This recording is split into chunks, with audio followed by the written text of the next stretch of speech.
potatoes. One for you, my lady. That's not fair.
kinds, and it's yours.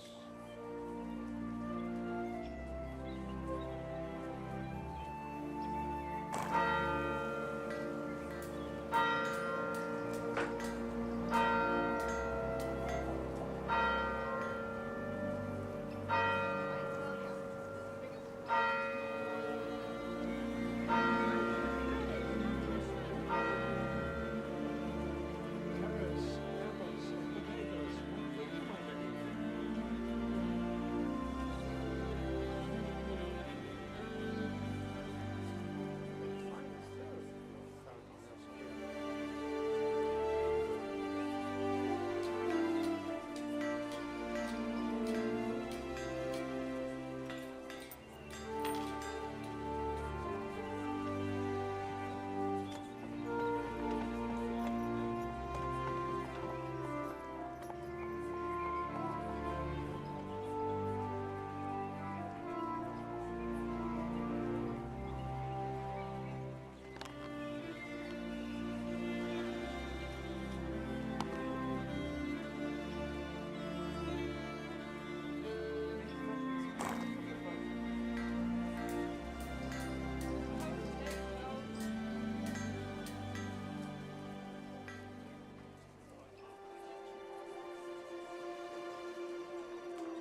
Carrots, apples, and potatoes. One for you, my lady.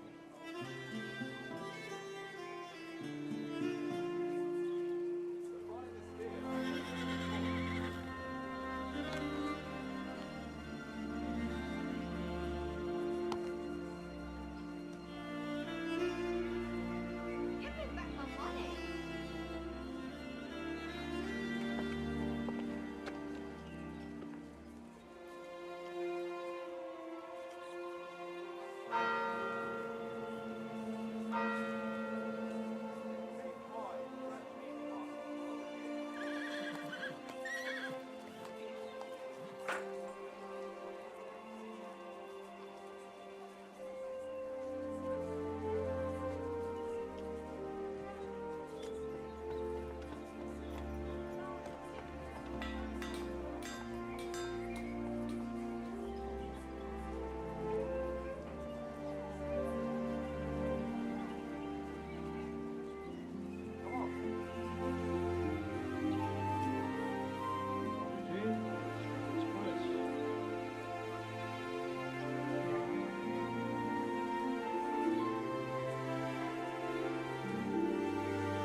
Carrots, apples, and potatoes. One for you, my lady.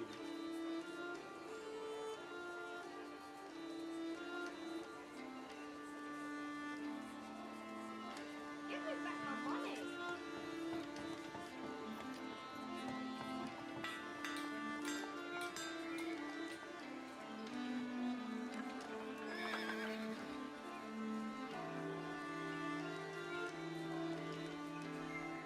That's 3 for the eggs and 5 for the goose.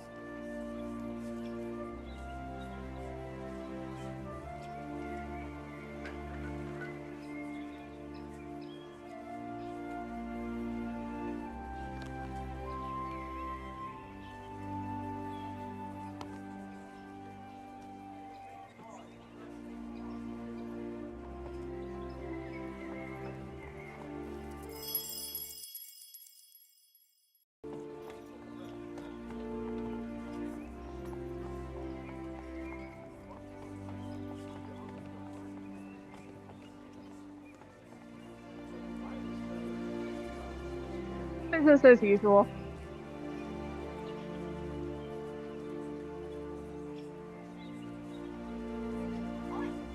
Brothers. Hi there, folks. That's working now. There we go. Hi, everybody. Welcome to session 121 of the forming here on World Tree Quests. I am your DM of Doom, Oops All Brands, or as I've said, World Tree Quests here on Twitch and YouTube. With me today, we've got my lovely, my beautiful, my apparently very confused cast members. We have got Patron of Chaos, we've got that guy Just Harry, we've got Khadija Al Kubra, and of course we have Ash Howard Music. Any housekeeping? Yes, as a matter of fact, I do have some fucking housekeeping. As usual, starting off as we always do, here at World Tree Quest, we are an entirely welcoming, open-armed community, and we welcome everybody, regardless of any form of their identity, whether that's ethnic, cultural, national, whether it's their gender, whether it's their sexuality, whether it's the way that they decide they want to put butter before the jam, or jam before the butter. Personally, I think you're a mutant if you do either one, but hey, I don't eat toast, so what the fuck do I know? Basically, as long as you're not a flying dick, we're kind of cool with you. However, if you yourself find yourself aligned with any form of administration, political mindset, social communal mindset, which focuses on dehumanizing or removing identity from others, purely to make yourself feel real damn good about that little circle you belong in, well then you're a fucking flying dick and I hate you. So get in the bin, bite my banger, and get in the fucking sea, you mutant. Also, hey, World of Warcraft and Star Wars are coming to D&D. What the fuck? Ain't life great? Why the fuck would you want to go around being an asshole when you could be a troll and call yourself Zabumba? Like, what the fuck, man? I'm finally going to get to be able to... I'm going to get to play a troll. Oh my god, I can be a Tauren. Like, how can you not be excited about this bullshit? Also, I can be a Wookiee. Like, come on, man. Life is good. Stop being a dick. Anyway, guys, what happened last session? A lot of shenanigans with the party members who trance and don't need actual sleep. Reverie was figuring out some of her powers with Elion's help. Elion was very confused because he got woken up. Well, he wasn't woken up, but he was like in the midst of like doing his pre-morning exercises. His morning ablutions. Yeah, you had like your dummy and your like yoga mat out. One of these days, Arya's gonna like drag you into doing yoga with her. And I want Reverie to just phase through the mirror one day when Elion's like flossing. Sheila, because Reverie phased down into some random guy's room. Sheila got ascendings that essentially like miscommunication sitcom shenanigans ensued with 3 of the party members while Arya was sleeping off her exhaustion. It was actually one of my favourite points of last session, how nobody planned anything. We all just built the sitcom moment just as a pure team of Muppets, and it was fucking you guys phenomenal. did. No. It was funny to watch. Whoa, we never... nothing was planned. Someone said a line, and then somebody went... Oh no, I'm agreeing with you. I'm just saying all of these all of you guys, all of us stands Arya because she was asleep. But yes, it was very funny how everyone just leaned into the chaos. It was so very fun to watch. ridiculous. So And ridiculous. it was nice conversations with like Reverie, with everyone like getting to talk with her too, and then Arya had her moments with her too, and they watched the dawning star together, and it was a nice moment of like friendship between Reverie and Arya too, with like her checking on her and saying you don't always have to be the cheerful one for everyone else, which Arya knows intellectually but still doesn't quite feel that, but it's like she's less, a little less depressed than she was the night before. So yeah, it was just buddy comedy and friendship and nice stuff all around. And let's see what else. Shenanigans with between Kesslys and Elion. Some marital funny conversations between Sheila and Karen. Arya cast a sending that went through to Zoltali but didn't get an answer back. She is, and then everyone just kind of was like making their way down to breakfast to reconvene and talk and catch up and eat and so and then we got a cut scene, like everyone was on their way down to breakfast to just have a chill time together because it might be one of our last ones where like stuff doesn't really get interrupted because we're in the middle of a war still. And then there was a cut scene where Sheila's dad came down, and I think because like it's gonna be the wedding today, or at least like the small ceremony, coronation, spring sale party kind of thing before like the big shindig that Sheila deserves. And it was like, and we that's the thing. We learned at least Elion and Sheila talked, and they talked more about the dragon thing, and it turns out Sheila's dad is a dragon. She's got dragon stuff going on with her. So that's a thing. And then she's more like a binding oath with him to like not tell the others, or like for him not to tell the others at least, because she wants to keep it under wraps for now. And so yeah, that's going to be interesting with everyone, with us meeting Sheila's family and just like all having like a nice breakfast together. So we're all on our way down to eat and stuff. So that'll be nice, just catching up. And that's as much as I can remember. That's pretty damn good. Yeah, we did end with everybody sitting down to breakfast, and we did end with Sheila's dad. I did remember one other thing. Reverie and Arya talked about like the possibility of Arya changing her name and getting rid of Dawnstar, and Arya deciding she might try and like permanently change her name to Arya from Aelita, but she's gonna keep the Dawnstar name for various reasons, and using like Karen like kind of making something of the Whirlwind knew from his own actions rather than his family's legacy as like an example. And that was a nice little moment too, where we saw like a cool sunrise moment too, with like the stars and the dawning light. But yeah, I know that was like a thing that was talked about a couple of times, where should she change her name or not. So I thought that was important to bring up. But otherwise, yeah, we're all just on our way to reconvene for breakfast and catch up. Reconvening for breakfast. With breakfast being the intended pattern of the day, or at least the beginning of the day, I want to go to everybody first off at breakfast. The air's fresh, bright, crisp. There's no political attendance. There's no anybody. There's just you guys. There's everyone sitting, talking, enjoying each other's company. I want to know what's going on in everybody's minds, and if there's anything that anybody wants to open up as a discussion while in this little calm moment.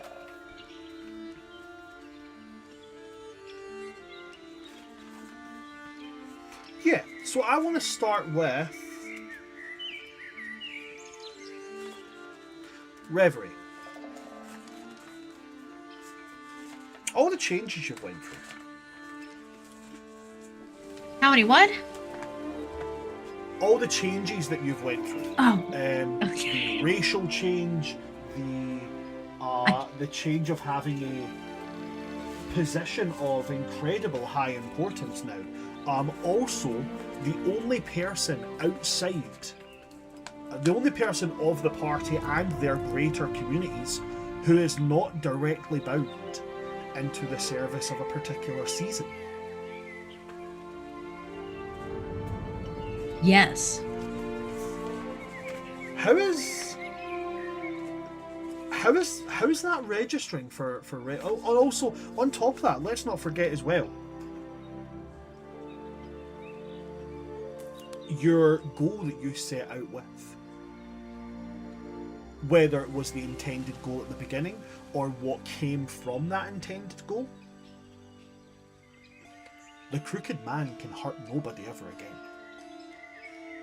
The Crooked House is gone. The lantern has been reclaimed, redeemed, and repurposed. Where does Reverie go from here?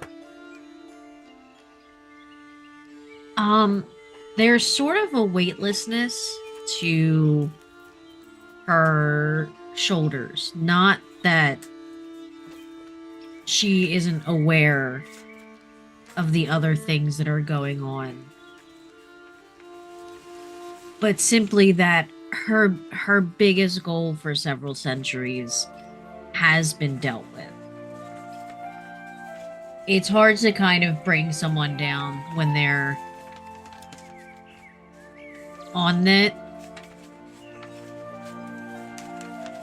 However, she's also aware that her goal has now moved to somebody else.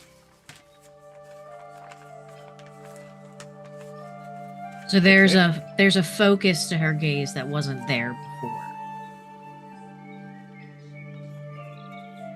Okay. I like it. Picasso. I like it, Picasso. Is there anything that is on Reverie's mind that she wants to talk about, discuss, open up at this moment in time? No, she wants to give everyone like a good morning after everything, because she knows everyone went through it in the house. So she just wants them to have a good morning. Okay. I like that, Reverie. I like that a lot. Mom Elion. friend. The mom friend. Elion.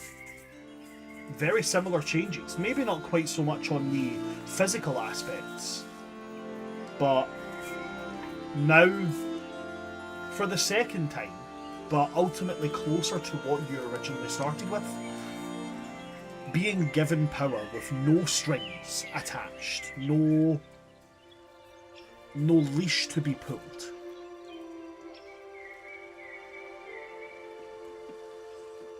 With a clear path, and not only a clear path, a patron who's ultimately backing you, who actually has a shot at taking on the previous patron. A patron who ultimately can possibly throw down with the Summer King, and maybe even give you the power to come out on top. How's this running for him? I think weirdly this is the first time he's been the most confused. I think it feels ultimately the strangest, right? Like, this is the first time since he was probably in his teenage years that he hasn't had someone looming over him. So it almost feels empty. And I think at the moment he's kind of just going through the defaults, which is why he's been doing his routines and stuff, even though they got interrupted. And he's almost been like putting it off and just focusing on, in his head, the fact that everyone needs to recover, but he already wants to discuss what's happening next. I don't think he's quite given himself the ability to stop and process, so he's trying to distract himself with what's to come.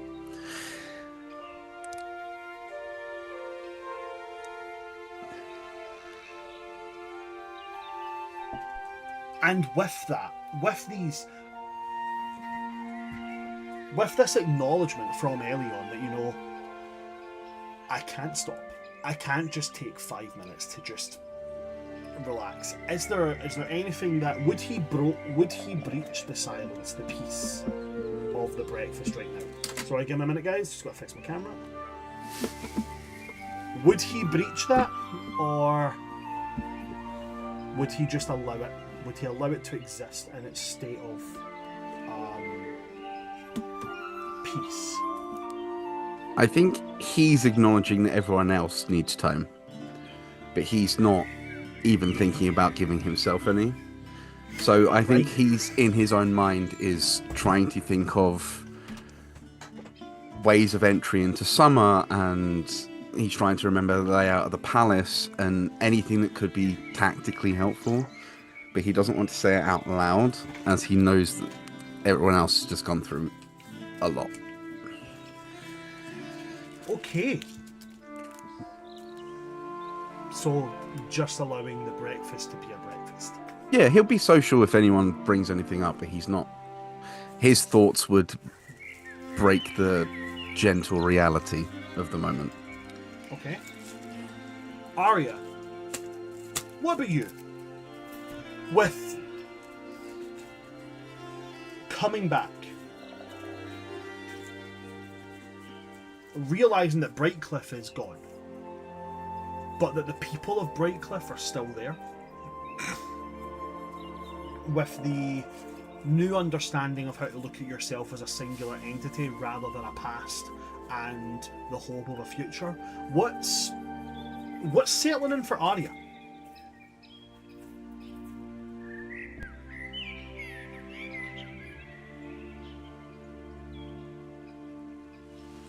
You're muted. Thank you. I think it's a lot of things. After her talk with Reverie and seeing the sunrise, she's at a place now where she's not okay, but she's all right. But there's still those kind of like, she's still very much in the blues. She is upset and angry that Brightcliff is now gone, happy that the people are safe, but angry that she didn't get the time at a place where it did feel close to home, her as she hoped that they would. And that she can't help thinking about how now they're in a place that she has been told for ages to go to by the Celestial Bells, Red Sun's Hollow, that she thought she was on her way to, but she wasn't. And then, so part of her is thinking, can I get there? How soon can I get there? Are we going to have time with the war? And also that she needs to talk to and regroup with Arteranon about things with the Sons First and things she has suspicions about with that and her father, and if the Sons First cult is somehow tied to why, for whatever reason, he's been hunting Raziel, and all these different things and things that she wanted to discuss with Nerimia, but they need to recover all of them, including herself, and ways that maybe... It's interesting because the talk with Reverie did help, but it also kind of played up that fear of, like, if I can't be the bannerman for people, if I'm not able to do that all the time, if I can't uplift people, which she is meant to do and what she finds fulfillment in, because she is struggling right now with finding that sense of joy and upliftment in herself, then how can she contribute to her party, to the world, to the war? What can she do? So it's a whole muddle of things, and just trying to balance out letting herself sit with the negative emotions and all these questions and selfish wants with what can she do for others and what she can still give to others, even if she can't feel that for herself right now. And yeah, that's the main thing that's on her mind, and trying to come up with ways to help. And thinking, okay, we can cast Identify on the items. Maybe I can use all the money that I have to try and donate to the war effort. Maybe we can use that scale that we got in Brightcliff to help somehow. But right now, she mostly just wants to.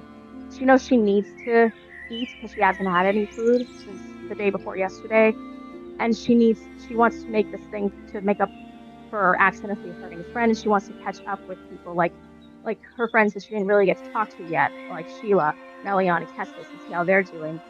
and she just needs to like be for now. So she probably will try and go to talk a little bit with like her friends and check on them. So, like Elion, for example, because he died.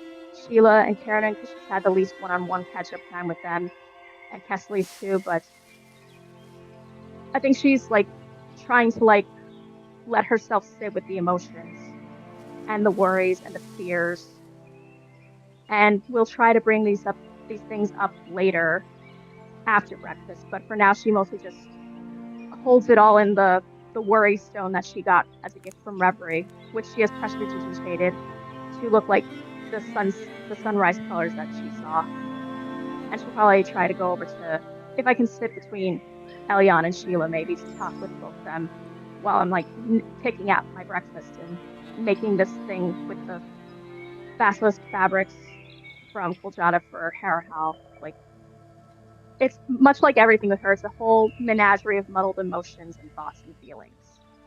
But she's more neutral outwardly than she usually is. Is there any conversation topics that Arya feels is pertinent that should be brought up at this breakfast, at this moment in time? One wee moment, I'm just going to jump and get a drink, but I can still hear you, so feel free to just keep talking. I think mostly she just wants to check in on her friends and see how they're doing. And like I said, she has the questions and like the ideas, but she wants to like save the war talk stuff for later. Maybe she'll ask while she's catching up with Sheila permission if they can open up the bag of holding and cast Identify on the stuff that they all got from like the human city and from the cricket house and all anything that people need or want identified while she's sewing and eating. But first off, I probably would try and talk to Eliana especially because, you know, he died. she does not like the idea of that happened while she was unconscious to one of her friends. Okay, her friends still. Wait, so I'll just copy that. Like, so yeah. No, come back. Okay. Right.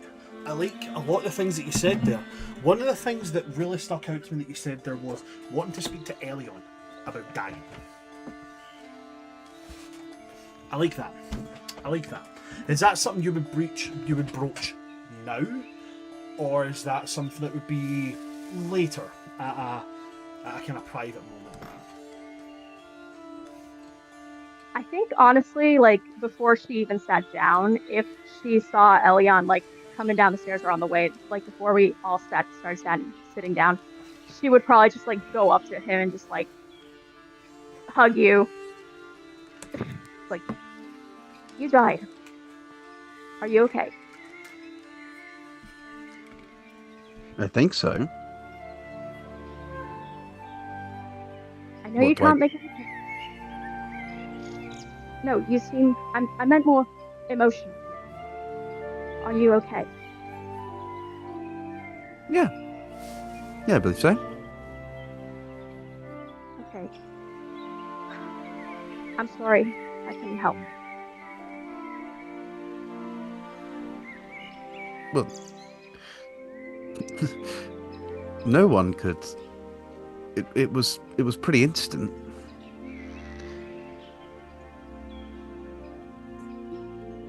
I know you can't make any promises, but next time, please try not to do that again. And if you do, at least wait until I am conscious enough to buff you or cast healing or use my fucking wish spell ring. Try and stop this, okay? I don't like the thought of losing the friends that I love. Okay. I mean, if you're asking me not to jump in front of lethal blows for you guys, I won't promise. But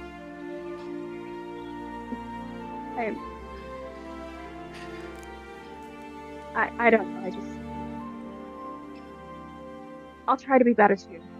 Not get. I mean, I was also fighting while dying of the plague, but I'm gonna try to be heartier and be smarter with how I fight.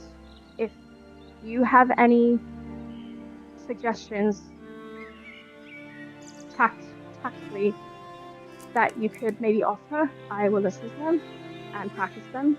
I know Natalia had mentioned that I tend to leave my left side open a lot, which is hard to not do because that's my violin playing side, and not to hesitate as much, like Theon suggested. But anything that you can offer, I'm happy to learn. I want and need to be better for the party. To be clear, you weren't subpar. You went unconscious. I died. Kessley's got lost. Harahal is literally dead. Most of us failed sequentially. But we got out because we don't lose. We go down and we die, but we don't lose.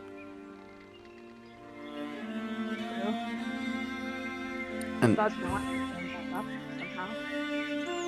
not to say this from a place of pride and arrogance, which it normally comes from, but I very rarely ever lose. So if anyone has stooped on their level, death is pretty far down from victory. But that house was hard on all of us. It wasn't just you. I know. And there were points in there where you were in pain. And I commiserate that we didn't have the time to acknowledge that. I think we were all in fight or flight. But the last thing we could have done there is waste time making sure we're all okay. Obviously it's important, but... No, I understand. That house was a nightmare for us all. I guess what I'm trying to say is that I know we've got a lot more hard fights ahead of us, and I want to be able to know that if we are in a fight or flight situation like that again, I can be able to hold my own even if I'm in pain to continue helping everyone around me. So if you have any advice on how better to do that and how I can do that more smartly, then I'd like to be able to learn. Okay.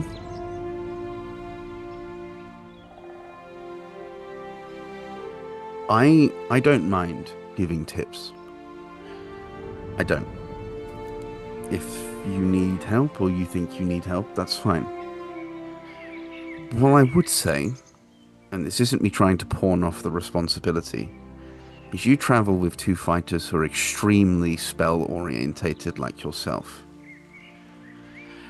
I don't know if my approach to combat is going to be as effective for you as mine would be get so close you can smell their breath.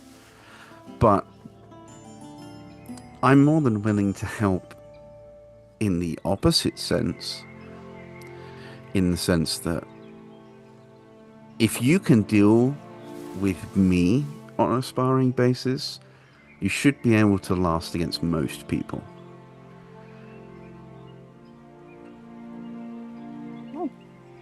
Now, Reverie and I have already mentioned the fact that sparring is probably helpful.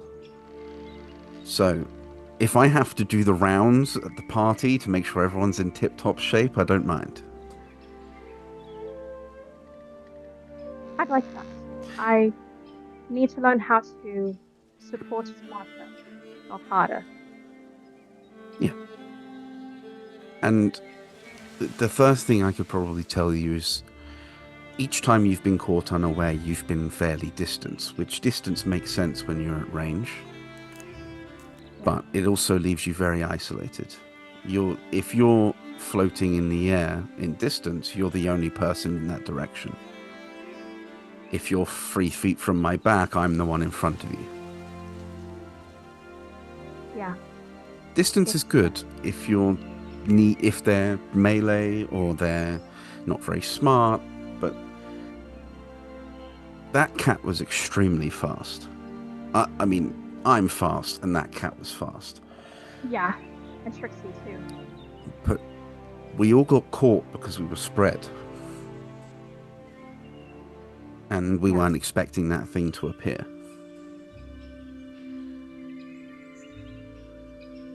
So, keep posted. Yeah, I think I remembered from our spa that part of the reason you kept getting me was because I couldn't get out of range. And I am also, as you all know, very, very squishy.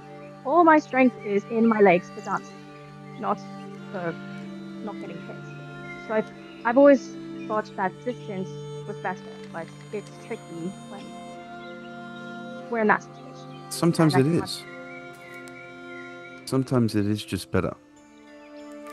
But so then how do you gauge the difference when it's better to switch tactics, staying close and getting the buffs and giving, or keeping out of range? If you trying to get away is proving ineffective, there's no point in trying. When I sparred each of you very early on, I did it more as a gauge. And you spent a lot of our spar trying to leave my range, which meant you weren't actually posing me threat. I was gaining the upper hand each time because I could close the distance with less time. Yeah. Sometimes you've got to be comfortable in the uncomfortable. I'm learning that in more ways than one. But that definitely helps. Thank you, Elion. I'm really happy to stay with us. Oh god, could you imagine if I died? You guys would be so lost. I mean, I would probably be more depressed than I already am, so... Join the club. We should make jackets. But speaking of which, I'm going to actually eat something and work on this jacket for Parahal, because he needs something to keep covered that's maybe got a little more personality than Theon's borrowed cloak. Sure. And look, speak to the other two about combat ideas. They are much more effective at gauging when to drop forward and drop back than me. I'm more of an all or nothing kind of man. Yeah. I'm better with support, but I think getting multiple perspectives will help. Besides, I need to catch up with Sheila. Haven't had a chance to really talk with her or text Karen in a while. And look, bottom line, be more selfish. You can't help anyone if you're unconscious. I've gotten better at that, but yeah, that's still something I'm working on. Obviously, if I'm going to die again, please save me. But if we're both going to die, I'd rather you save yourself because you can save me. You got it. Sure. Give your hand a quick squeeze and then head to the breakfast table and sit myself by Sheila.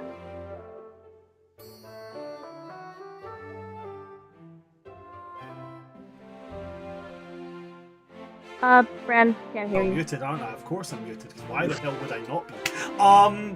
Thank you very much for that scene. Loved that. Actually, really loved that wee scene there, guys. Thank you very much. While we've got that, okay, I do want to go very quickly to Sheila and just, 50 years without friends, or without these friends.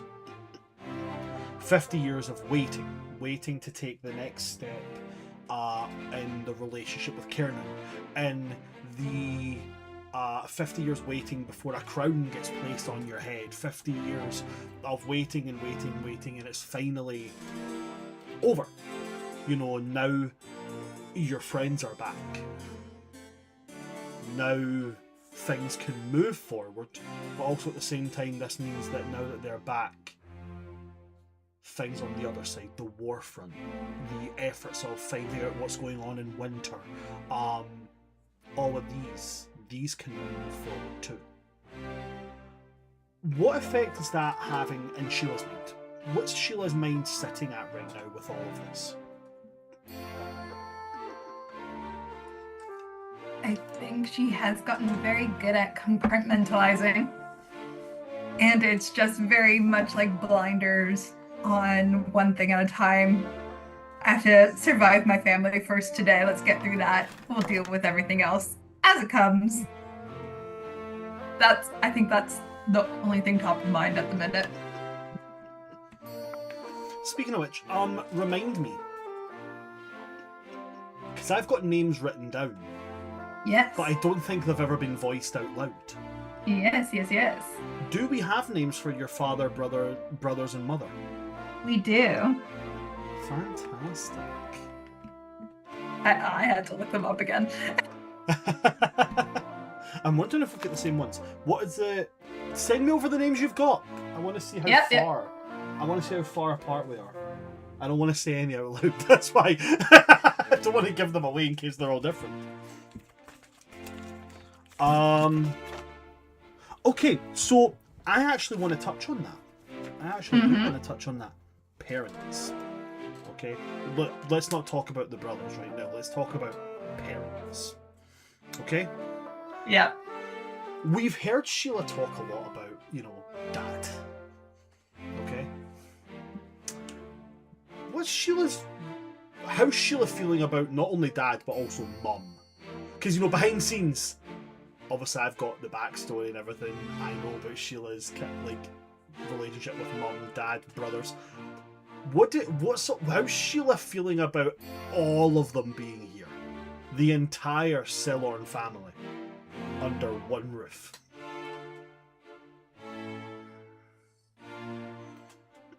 That's a thing. On a scale of 1 being Adam's family to 10 being the Hunger Games, where are we sitting at?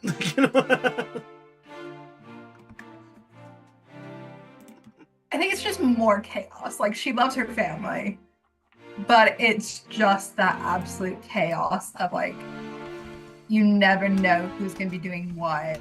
They're always trying to slightly one-up each other.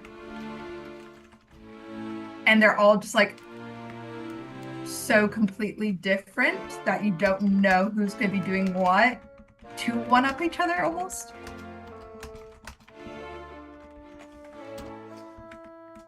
Okay. You basically know it's just going to turn into mayhem. Alrighty.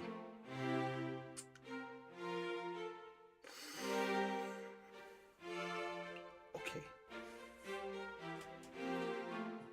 With you guys all gathered for breakfast, thank you for giving me all those little insights into where your characters are sitting at right now. It's good. I feel like it's something that a lot of people don't do so much in D&D campaigns, is as you go through every now and again, after certain landmarks choose taken away, what's on your character's mind right now? Where are they sitting at? It's always a, what do you want to do, and not a, what are you thinking? So thank you very much for that, guys. I liked it.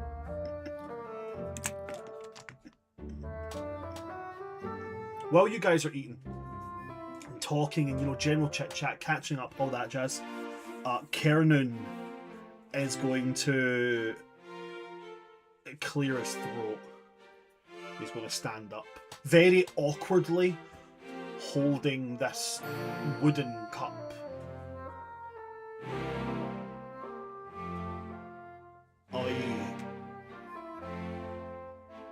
Sheila tells me quite a few times that I have to get better at public speaking, because apparently I'm going to have to do that every now and again. So I guess you guys are my guinea pigs.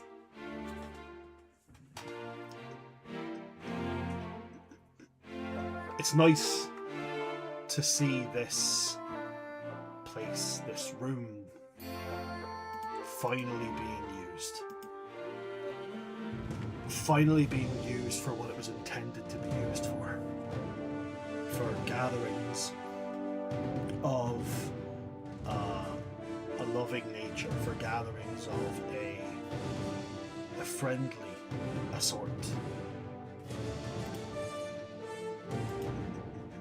Obviously I'm not quite as well spoken as, my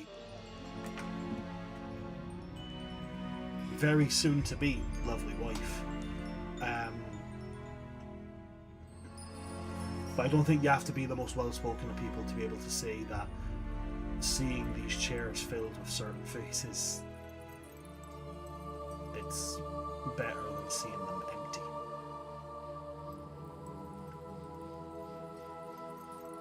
I know in the coming days we are going to have difficult conversations. We are going to have conversations that will involve taking loved ones far away. And I think at that point he does kind of like involuntarily take one of your hands there, Sheila. You know, the acknowledgement that, you know, you will be going back out into the field at this point. And that loved ones will be putting themselves into a place of peril and danger again. But for the next day, we allow ourselves a bubble of positivity. We allow ourselves to exist outside of the needs of the world and belong to just the needs of us. And the only point that I will break that bubble's boundary is in this moment. Sheila and I have gone through much in the 50 years that you were absent. And while that may have only been 3 or 4 days to you, those 3 or 4 days, I acknowledge they were not. Easy feels like an insult of a word to use in this instance, but I want you to know that the people of Spring, the people of the Vardenvale, we acknowledge what you put on the line to do that. And that will be remembered, even if it's never publicly shared. That will be remembered. Then he'll just lift the cup and just very simply say, "To friends always coming home."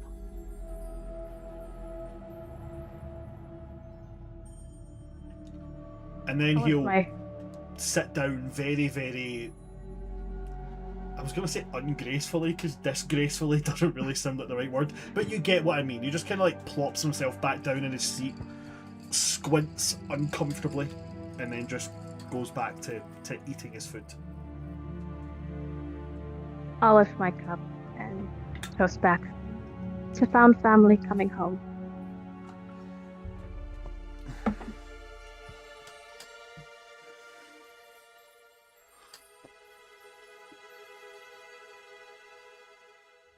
Anything from anyone? Reverie will lift her cup. I just kind of do a little cheer. Woo! Yeah, pretty much. Sounds Reverie and Elion going woo, and then yippee. It sounds like you guys are making fun of him. So Karen is just like, you know what? I'm fucking done. I'm done. Absolutely done. Kieran, there is one point of business between us. We have a breakfast eating competition to finish. In the 50 years that you have been absent, men and women and political leaders have come here and challenged me to duels. And I have beaten them handily. But none of them have ever challenged me to something that they are quite so outmatched in as this. Incorrect. I haven't eaten properly in days. You couldn't even handle the chicken sandwich I gave you. I have grown several times in appetite since then. I'm a whole new being now. Well done. You grew 6 inches. I shat 6 inches this morning.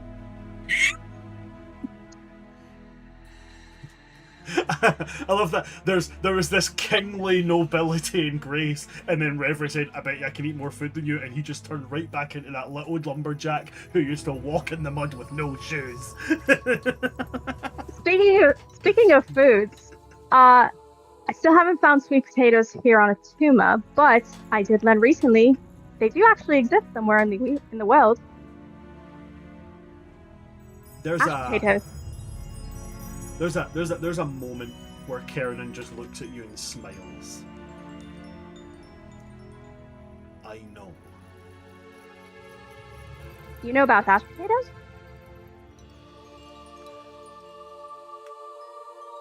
We How? found them. Drops her sewing. And that smile starts to actually come back. Dwarven volcanic mountains. They grow on the side. You know what this means? We can make desserts with potatoes! We can taste them! I'm We sure. can taste them all again. We definitely can.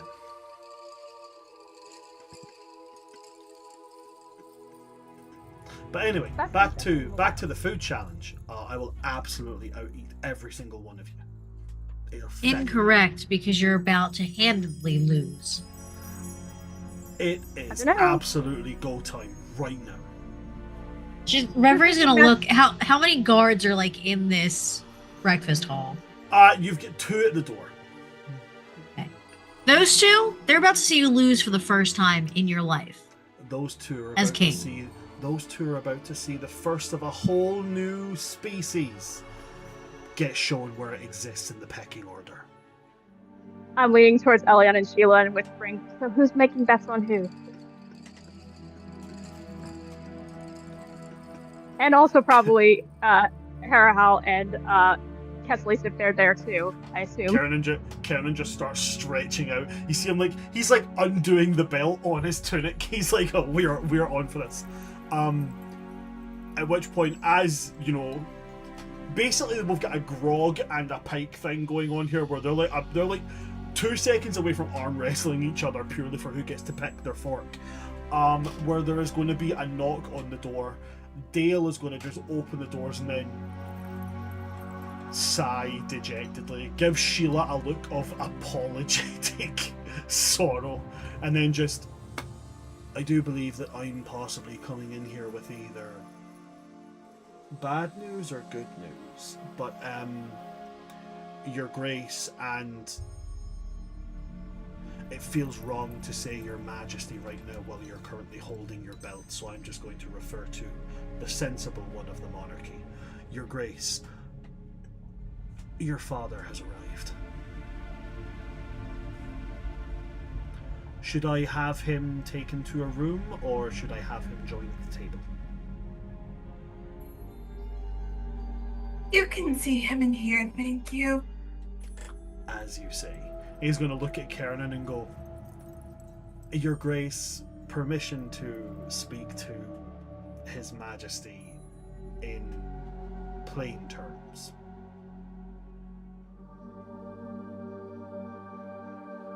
Yes. Kiernan, your father-in-law is about to walk in here. Would you wisen up, lad? And he just walks right out the door to go and fetch your father. You've got about 30 seconds before your father steps in here. It's fine. We're fine. This is fine. We're cool. This is cool, guys. This is fine. How's Kieran and Sheila look to me? I was gonna ask. I think Kiernan looks so excited. And Sheila? I don't know, because we haven't actually talked about this bit, so I'm just gonna. I think Kiernan and the father-in-law, I think they get on great. I think they're like the kind of guys, if this was modern day, they say they're going golfing with each other, but really they're going to do something really nerdy, like race like remote control cars or some shit like that. Like, they're those kind of guys, you know? Love that. I don't know. I'm gonna see. I have toyed so much with how this guy is going to be portrayed. I don't know what's going to come out. I know the general mannerisms, I know the general personality, I've got a vague idea of the voice. I'm gonna go for it in the moment and just see how they bounce. But it's gonna be fun. It's gonna be fun. 15 seconds until he steps in. Sheila? You all good? Everyone be cool.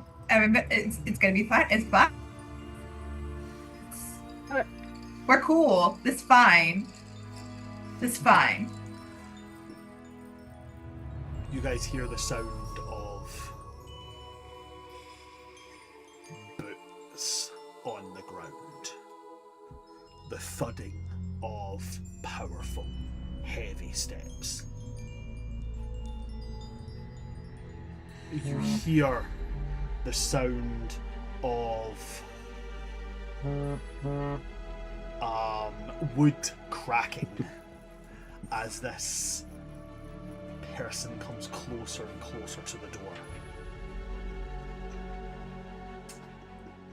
And then the doors are pushed open to show the dark, like cherry wood coloured face of a tall autumn Eladrin, broad in shoulder.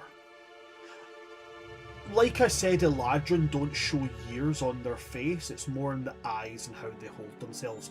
And he holds himself as somebody who has seen many, many centuries of hard living. And he looks around at everybody, and then he steps aside to show a little short for an autumn Eladrin. Probably going at around maybe 5'7", 5'8". And this guy looks like, if you could imagine a sheep was made into a human form, or a humanoid form, that's what this guy looks like. Very standout among autumn Eladrin. He has no head embellishments, no horns, no antler, no presence or anything like that. His skin is like sun-kissed teak wood. He's got these lovely summery grey eyes that just have this natural little twinkle to them. He has a smile and one dimple on his left side, and his hair looks like a cloud. It is white, fluffy, and he is wearing this lovely little, very simple grey, like pale grey tunic, and this little woolen knitted cardigan which fades in an ombre from like cream down to a kind of like burnt beige colour at the ends. And he's just he kind of pats the guys, this big tall autumn Eladrin, he pats them on the hip and is like, "It was lovely speaking to you, it was. I really enjoyed it, I did." Then he turns and says, "Oh, Sheila, my little girl, there she is." And he just kind of runs over, and he's got this delightful wee air. Like I said, he's about 5'7", 5'8", maybe. By autumn standards, not tall at all. The autumn's like if you combined Wales and Scandinavia. Well, you know, like Sweden, Scandinavia, not Norway, Scandinavia. We're usually short. Then the Swedish side, so it's like they're usually tall and broad and very happy. And he's like 5'8" and just really cheery. Comes over and gives you this massive hug, Sheila, or as he keeps calling it, a cooch.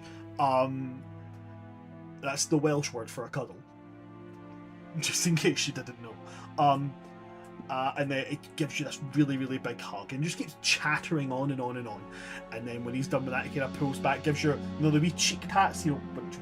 And he's going to turn and go, "Kernan, my lad, there you are." Gives him a big cuddle, and Kernan's like over the moon.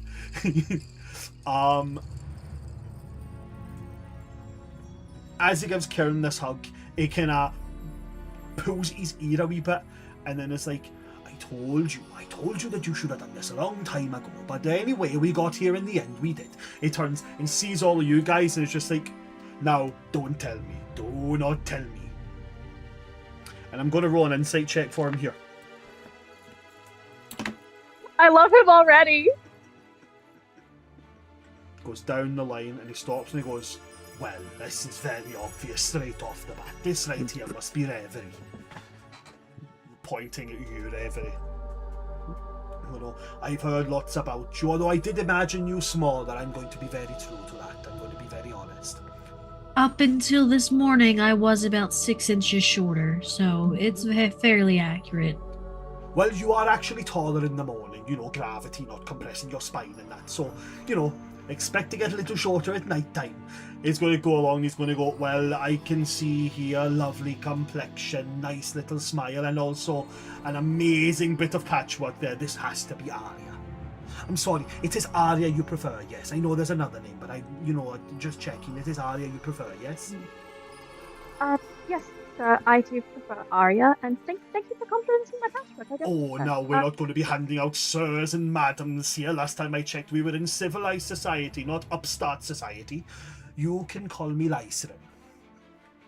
Well, it's very lovely to meet you, Lystrin. And it's a lovely pleasure to meet you as well. And I imagine that one of these two strapping yads must be Elion, and then the other one must be Harahal. But see here, I'm eyeing them both, and I'm thinking to myself, oh, I don't know, they both fit the description so perfect, I'm going to have to just hedge my bets here. And he's gesturing towards Elion and to Harahal. However, he does gesture to you the other way around. Spot on.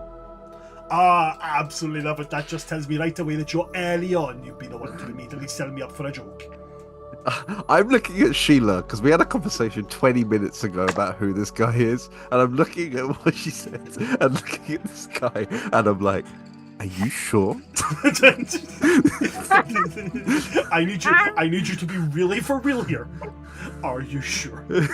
Because this man screams, I get lost when it's nighttime. Who said that a dragon can't be jolly? And then he will turn to the final member of the little entourage and say, and therefore that must leave this little lad here. You must be Kessalis. I've heard that you're quite the intellectual. Now tell me, do you play dragon chess? Because I've been looking for a good partner. And Kessalis is just like, yes, I do. Well, excellent. We'll have to have a game before we end up into the festivities. He'll then turn and say, it's so wonderful to meet you all. It really is. I've heard so much about you all. And he's going to turn to Sheila and give you a smile and just, how much have you told them about your family? Just know that my brothers are a bit crazy, and that standard stuff. Owain and Dylan are spirited young lads. They'll come into their own. You watch and see. He's going to turn back and go, you'll have to forgive my sons. They're a bit in their heads, one of them likes the flowy sort of music, and the other one seems to think banging on pots and pans can be called music nowadays. Something I just had to hear them. How has that new genre of his been? Oh, I have no idea. Every time he talks to me about it, I just kind of start humming. Okay. I may have promised you could play tonight. I know that you promised them, love. I know you did. But perhaps it might be better if that wasn't what happened. Can you help me with that? I'll do my best. Dylan has gotten very... I believe the polite way your mother says I have to say it is experimental. No, okay. And Owain's written, well, another ballad. Okay, so it's either depressing or... Oh, there was another one. He was engaged again, and then it turned out it wasn't actually engaged because he never bothered to ask her in the first place. I have no idea what to do with that boy, but I just kind of let him, what's so wrong with going on and loving loads of people, is it,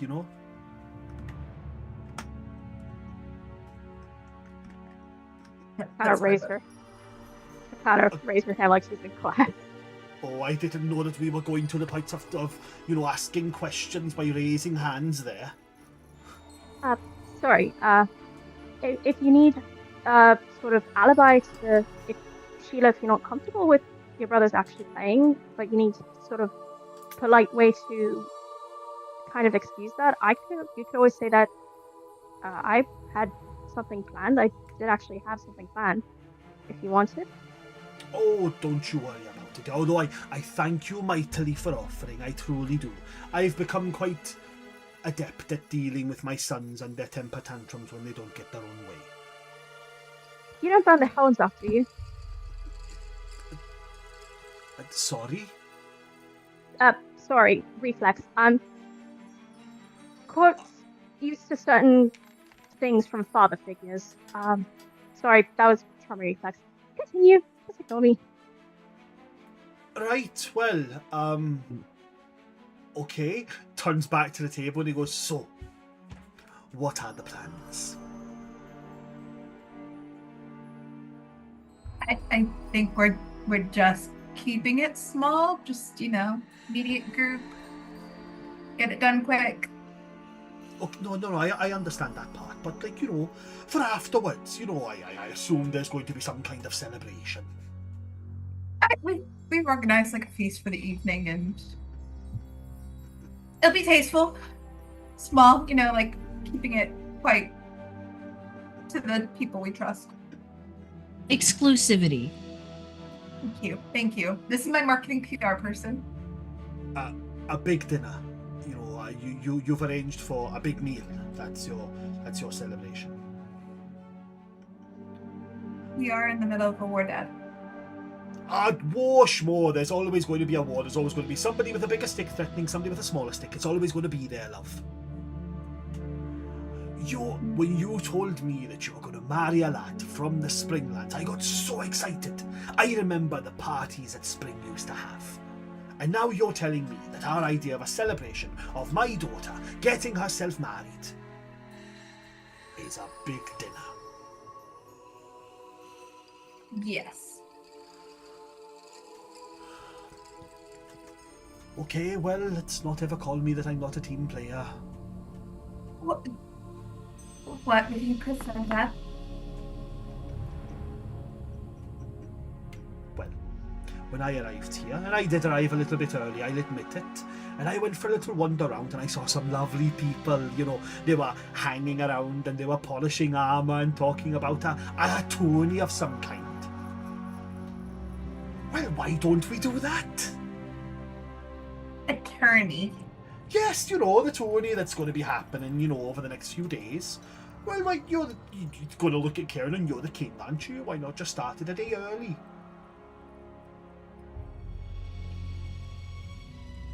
Can we do it? Karen's going to look at... I was about to ask you the exact same question. I don't know. Are we allowed to do that? We probably can't do it to the people that are already preparing for listings tomorrow, but we could do like an exclusive one featuring, and she's just gonna turn to everyone in the room and be like,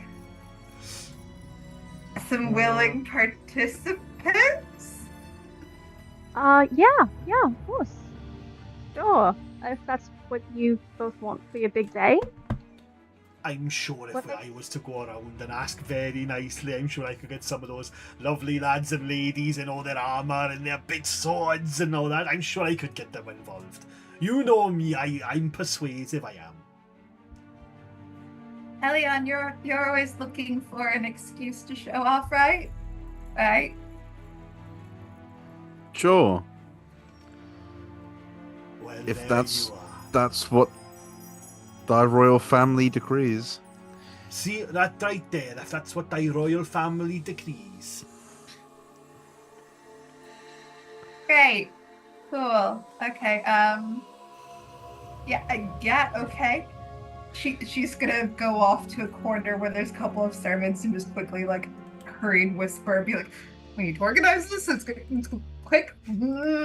Couple of top people, and you just see her, like, hands frantically organizing things and trying to quickly disseminate information. Karen is going to watch Sheila panicking, turn back, see Eladrin just kind of floating into his own wee seat, and just kind of sitting, putting together a plate and just kind of, chatting nonsense as he does so. He's going to turn and look at all you just like, isn't he fucking grand? He's a character, for sure. He's going to turn and look at Elion, lean right in and just go, you have no idea. I think I do. I like him. Me too, he's quite pleasant. You have no idea. He's very pleasant. Happy she does go to bed like that. Then he's going to turn and say, and my wife and my two sons, they're due to be here in about a couple of hours. You will love them, you will. They're great. Well, like I said, Owen's a little bit on the he's a little bit on the ballad writing side, and Dylan's eccentric, but he's well, he has nice eyes. I And mean, my wife, oh, wait till you see my wife. She's gorgeous. She's. I can handle eccentric. I am eccentric. So I'm sure they're all lovely. Arya, I knew you were going to say something along those lines. You, my dear, you're a little quirky. My son is eccentric. I, for one, am very excited to meet the rest of the family. Mm-hmm. See?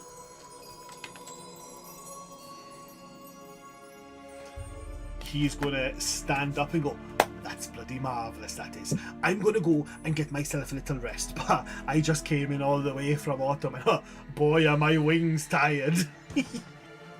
He's going to walk over to Sheila and, give you a wee hug, and, the whole idea of, like, I'll be back down in a few hours once your brothers and your mother arrive. I'm going to go and get settled, all that kind of stuff. Before it just kind of plods along. It almost shuffles as he walks. The only thing he's missing is like whistling as he walks. That's the only thing that's missing from this picture. Makes his way off to go and settle in before his other family arrive.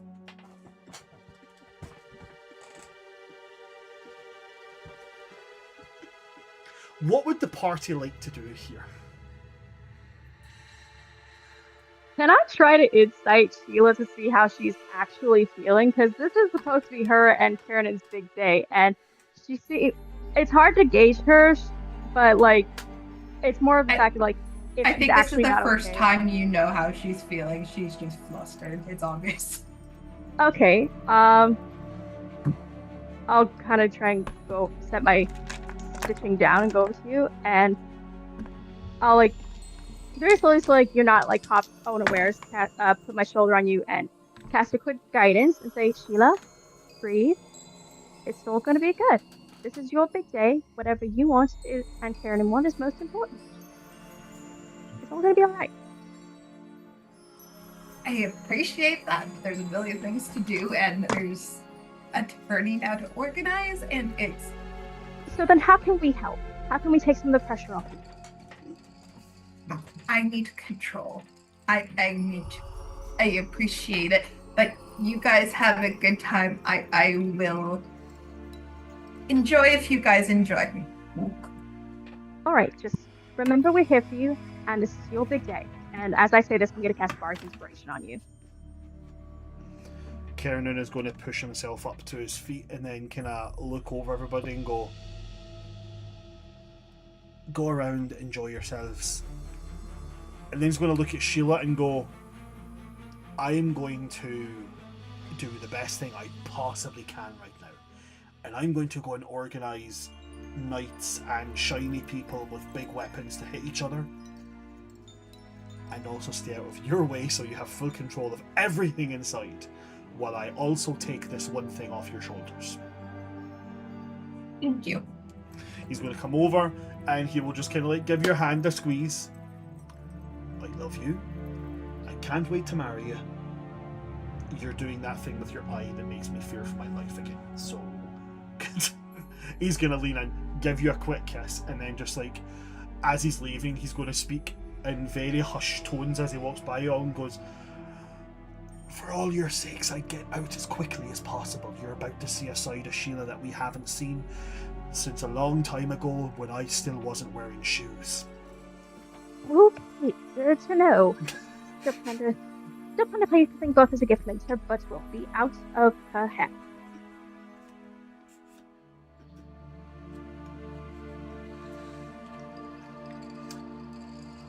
So what I want to know from everybody is, with new things being put out, a tourney is going to be the celebration for tonight.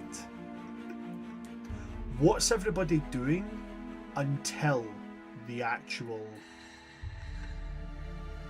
I want to say ceremony, but it's less ceremony and more get together.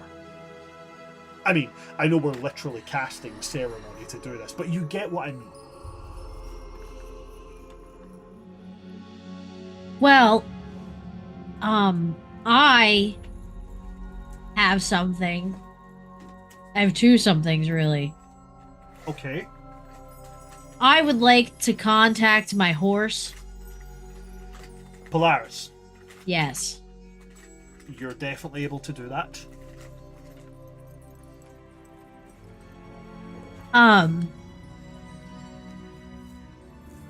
Did they bring you to Spring, or did they bring you to the new human town? Polaris will answer. And Polaris will say, actually, I'm home.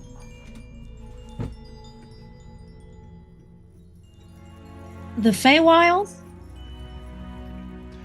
Listen, they don't have my particular care needs sorted on this material plane yet.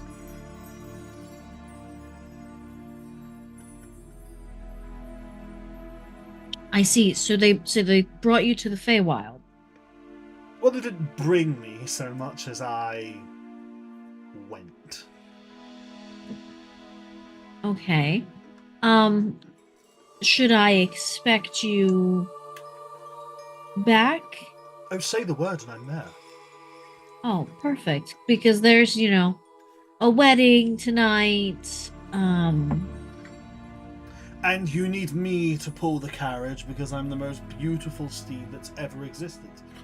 At least me. I mean, I think we need like a presence, And who has more presence than you?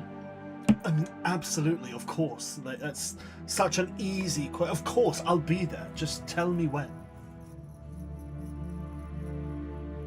Reverie gives him like a rough time estimate. I shall begin my preparations immediately.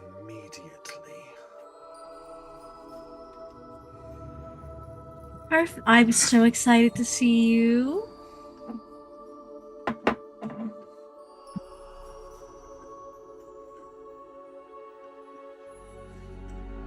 Anything else for you that you Yeah, want to do? Is there I think anything- she's just gonna go shopping. shopping for anything in particular? Just basic clothes, probably some nice stuff for tonight, so that way she's got some more options than just what Asmodeus gave her. Nothing like crazy, just getting basic stuff taken care of. Okay. And refilling, she's gonna buy stuff to refill everyone's packs because she feels like they probably haven't thought about that yet. That's a good idea. Always assume that nobody's done anything. I like it. Okay, cool. Putting together the resources for everybody's packs, we'll say that's going to cost about 200 gold pieces. As things are kind of cobbled together, necessary bits and bobs to refill out each and every other person's packs. On top of that,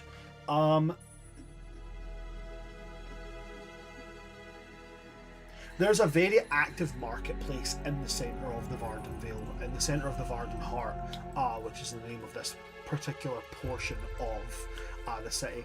Very, very, what's the word I'm looking for here?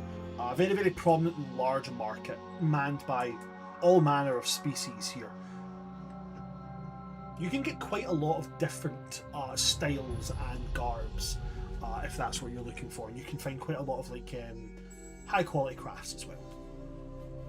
Perfect. Yeah, she just kind of is going to spend some time wandering around getting that situated. Okay. And that's what you do for the next couple hours? Yeah. Okay. Elion, what's your plan for the next few hours?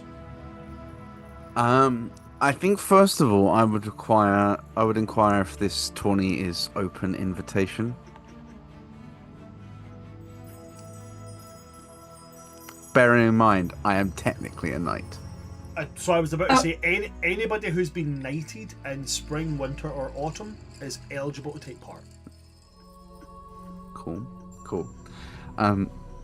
Secondly, these are all very quick things. I want to kind of go find Kiernan. Okay. I'm kind of. I assume he's busy, but I just kind of want to tap him on the shoulder. So if you leave, you know, kind of maybe like 5 or 10 minutes after Kiernan, you'll find him literally at the tourney grounds. He's literally standing in front of it. So I don't know if anybody's ever seen A Knight's Tale.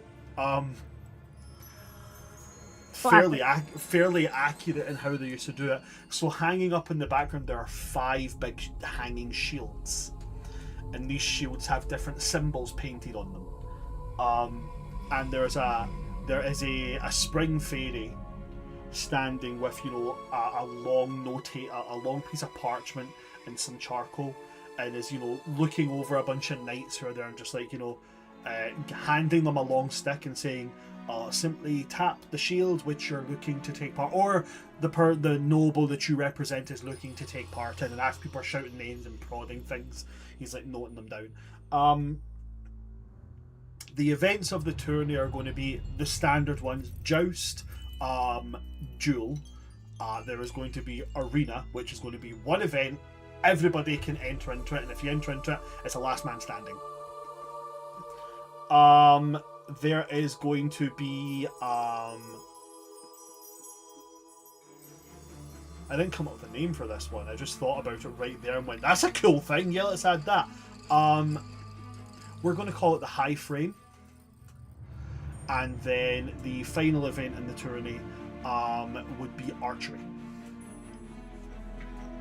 Cool. And you can see Kiernan holding the big stick and looking over things. Busy. He's just considering whether I should enter or not. Well, I don't know if your beloved would approve so close to your special day. Yeah, but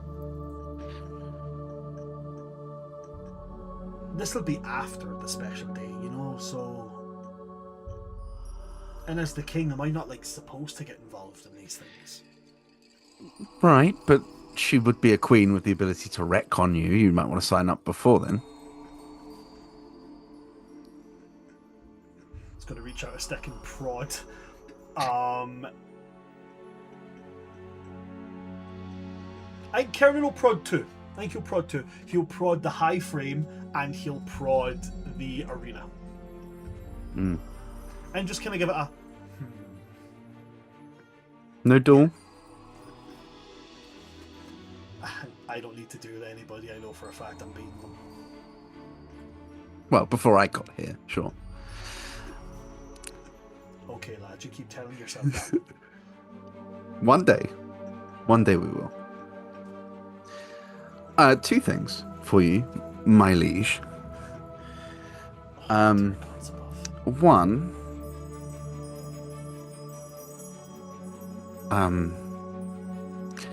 don't read into this too hard. Okay. I'm just gonna hug him. You hug him, your arms go round him, squishing tight, and he's gonna kind of... Thank you very much. Can I ask what necessarily this is in aid of? And he says that as he's patting you on the back. Quickly, it's literally like 4 seconds, and then I'm off. Second of all, how are you with how do I put this? You're kind of like a stray, right? I'm pretty sure if Sheila heard you say that to me in public, I'd be encouraged to execute you. I don't know what you mean by stray. I kind of need a favor, but I think it might be a favor to you as well. While we were in the crooked house, and I'll very slowly take my backpack off. Okay. I found something I can't keep charge of. Right. and I will pull out the whole dog. Not just half of the dog, the whole dog. The whole dog. Okay. You sure don't want to leave a paw behind for later, you know? Like, that is in fact a whole dog right there. Yeah, I think it's some kind of like Valinor hound. But he's very young, and I don't think my backpack is a suitable place for hospice. So you want him to stay here with us?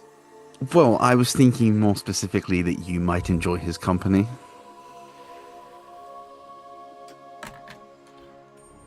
Oh, like you're giving him to me? Well, yeah, I have a dog. Not right now, but I have a dog. I mean... But I kind of need you to make this decision because I'm pretty sure Sheila would just say no. You'd be surprised. I mean, yeah, of course, I'll take him. I love dogs. So his name is Slayer. His name is Slayer. I didn't name him. I found him. His name is Slayer. I found him under a bed. He's going to take some time. He's rather scared, but he survived, so he's got to be tough. Okay. So here, and I'll just shove the dog at him. He will take a hold of this dog and kind of look at him in the face and be like, alright, and he kind of moves him into one arm. He's going to make some semantic components with his hand, and then he's going to speak a couple of words, and then he's just going to start talking. Hello there, Slayer lad. How's it going? Slayer's going to whine, bark, whine. He's going to like, yeah, no, that doesn't really sound all that good there. That does not. Well, I'm going to look after you now. My name's Keranin. I guess I'll be your person now, if you're up for that. Dog gives a little kind of whine, bark, whine, and he kind of, no, sure, no, it's nothing like that. Like, you know, we go on walks together, we play games together. When you're a little bit older, if you want to, you can come into battle with me and stuff. I don't know. Whatever's up to you. I should make you aware though, I do also have a stag and kind of a dragon thing. I hope that's not of any bother to you. Bark, excited bark, and then he's like, oh yeah, I'm sure they'll be up for playing as well if you're up for that. And then he will turn back to you and say, Slayer's okay with this. Good. Thirdly, on a more serious note. Okay. When you found your sword, there was like a kind of connection, right? I mean, I didn't really find it so much as it was made for a bunch of people to fight over, and then it got given to me, and over time I started to bond with it. But I get what you mean. Yeah. Why? What's up? I came into some fortunate circumstances in the house. And I think I have the ability to like connect with them with personal weaponry.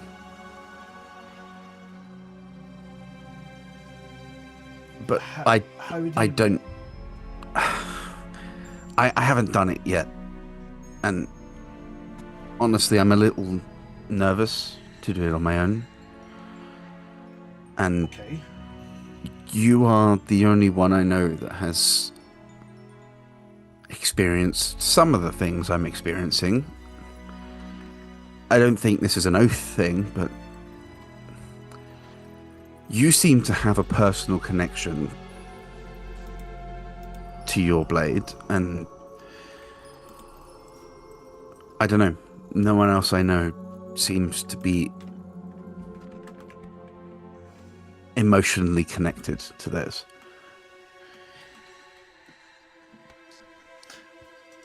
I mean, absolutely. I'll help any way I can. Have you considered speaking to Sheila about this? I literally hear her having conversations with her sword. My sword doesn't talk back to me, by the way, just so you know. Hers very literally has conversations with her, and I'm pretty sure it talks about me. She has conversations with her sword? Oh yeah, Snickersnack is like a whole person. That's a ridiculous name for a weapon. I don't think Sheila named it. Oh, right. That explains. Kind of like Slayer, right? Okay. I think Snickersnack comes from the Feywild, and things in the Feywild are named weird things. Did you know there's a type of dragon in the Feywild called a Wabberjocky? The Jabberwocky. That one. I don't think they're real, Kenan. Oh no, they're real. My dragon, his cousin's best friend's pet hamster seen one.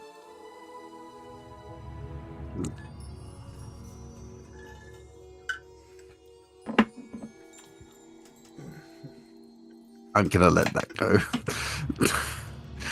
What, didn't you know?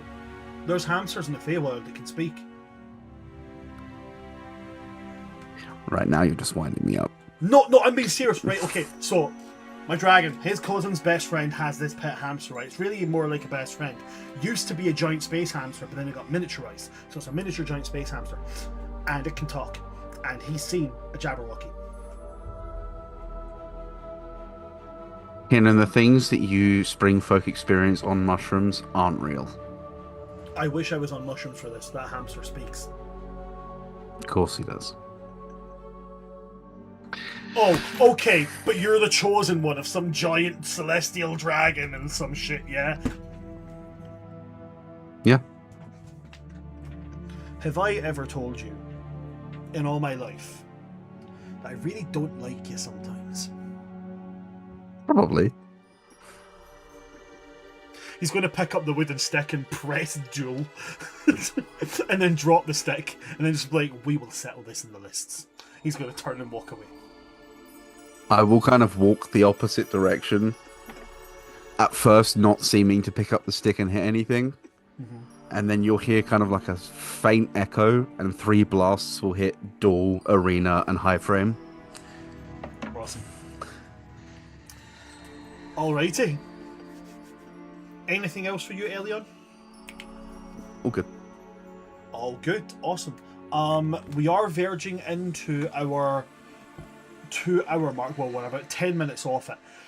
But I don't want to cut and rush Arya's turn. So what I'm going to do is we're going to go for a break. A wee 10 minutes here. When we come back, we'll go Arya, Sheila, and then get to the main event. The ceremony and such. Or the bunch of friends getting together to watch 2 people stand and cast a spell at each other. Either way. Emotionally. So yeah, we're going to jump away for a 15-minute break, everybody back home. Don't go anywhere. We will see you in 15 minutes after our little break. Skadoosh.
Hello there, everybody. Welcome back to part 2 of our lovely little session of the forming.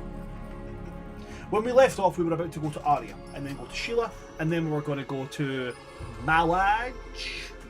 Knowledge is what brings us together. Malaj is what brings us together. Love to Arya, love. is there anything that you are focusing on for the next 2 hours? Yes. 2 small things and then a couple like bigger things. First off, I would probably give Harahal the thing I had been sewing for him. If you want, I can roll for that with my weaver's tools. If you want, or I can just... So first things first, what is it you're making for him? I'm using the few yards left over from the basilisk skin that Koljata gave him, like the basilisk hide for patchwork, to make him like a kind of like sort of a combination between like a cloak and like a hooded trench coat, because he needs something to cover himself up now, and I thought it'd be nice to give him something that's got a little more like protection because basilisk skin, but also a little bit more like style than just Theorn's old oversized cloak. So I had made Arya wanted to make him something that was like functional but also a little cool and sleek, maybe even like embroidered one of the sleeves to be like almost look like the outline embroidery of some of her threads of like almost a samurai style sword, like the sword he uses, surrounded with like a couple of flowers like fire lilies, which I know you had once said was like a flower popular in summer. Subtle but like still has some personality and function. A big hood that can like protect him from the light, and even like little like slits for thumbs in the sleeves so he could still fight and move his hands, but his hands are extra covered and protected too. Okay. So first things first, that would be using weaver's tools, or yeah. I think it would be weaver's tools.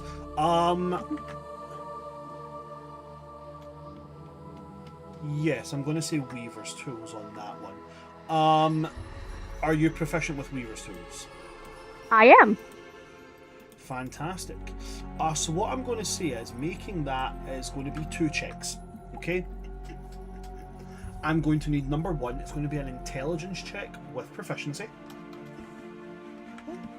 That means mapping out the design, knowing how to work with basilisk skin, that kind of stuff. All right. So intelligence check with proficiency. Okay. And with proficiency, that means I can like roll twice and take the highest, or? No, that's advantage. With proficiency means you're adding your proficiency bonus. Gotcha. Just wanted to double check. Always get confused on the difference. To the left. And that fell right out of the tray. I don't know what it is about this dice. That's a 14. Cool. With proficiency, 14 plus. So it's a 14 plus 16, 18. That's a 19. Is your guys' proficiency bonus plus 5? Yeah. Damn. Yeah, plus 5. Yeah, so that's a 19. Absolutely. So you give it a few. You cut like a couple of sections off, stick a few needles through to get used to kind of the feel what needle you'll need to do it. Now it's going to be a dexterity check with proficiency. Oh, I'm great with that. Hey, Bismillah. That is a 15 plus. So that is a been around the bend 20. Awesome. So on a 20, it's not magical by any way, shape, or form. But you make a coat. It's kind of like, comes down to like the back of the knees style coat. Mm-hmm. Less a trench and more a duster. Got you. But has a big hood. It's able to mask his when it is done up. It can mask his entire form from the sun. He's very grateful for it.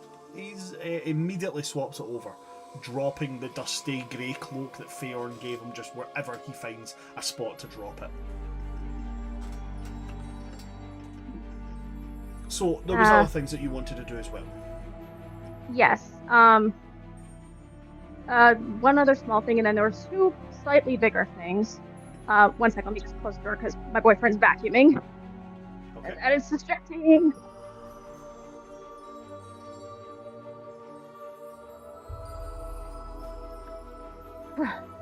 That's better. Autism sensory issues. Yep. Okay. the second smaller quick thing I was going to do was cast out of earshot of Sheila, because this is a surprise for her. See if I could cast Ascending to the Forge Master, see if that commission, that gift I got her. I am going to need to roll you to roll a D100 for that. Damn it. Okay, I'm going to use you two. Bismillah. Why do you keep jumping out of the freaking tray? Okay, so that was a 3 and I rolled the wrong one with that one. Okay, so that was a 3, 0, and then I think that landed on a 6. No, that was a 6. So 36, I believe. Okay, it goes through to the Forge Master. Sweet.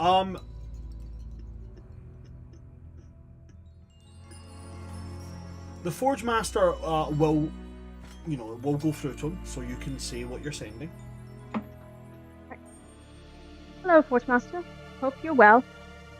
It's Arya, patchwork-wearing guard from Rusted Colt. Was wondering if special commission for my friend is ready yet? Thanks. The Forge Master will respond and say, what will he say? He'll say,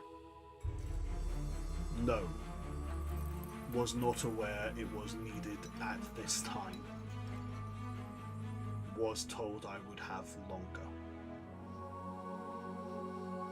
Alrighty, I'll cast another sending.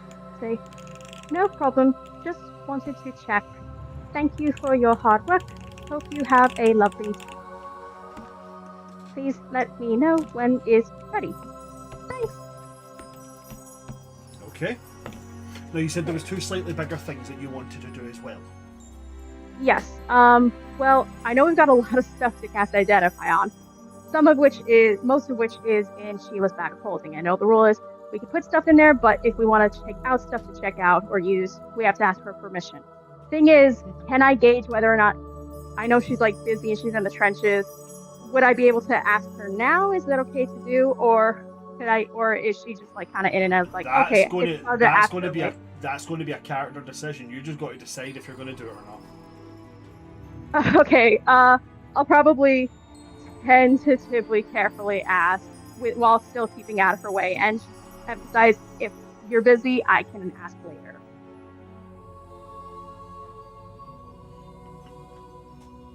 How do you phrase it? I'll ask, I know you're busy, I won't take up much of your time, but we have a lot of things from the human city and things we got to identify. Okay, it's fine. Just here. Just take. Okay, bye. Okay, bye. Good luck.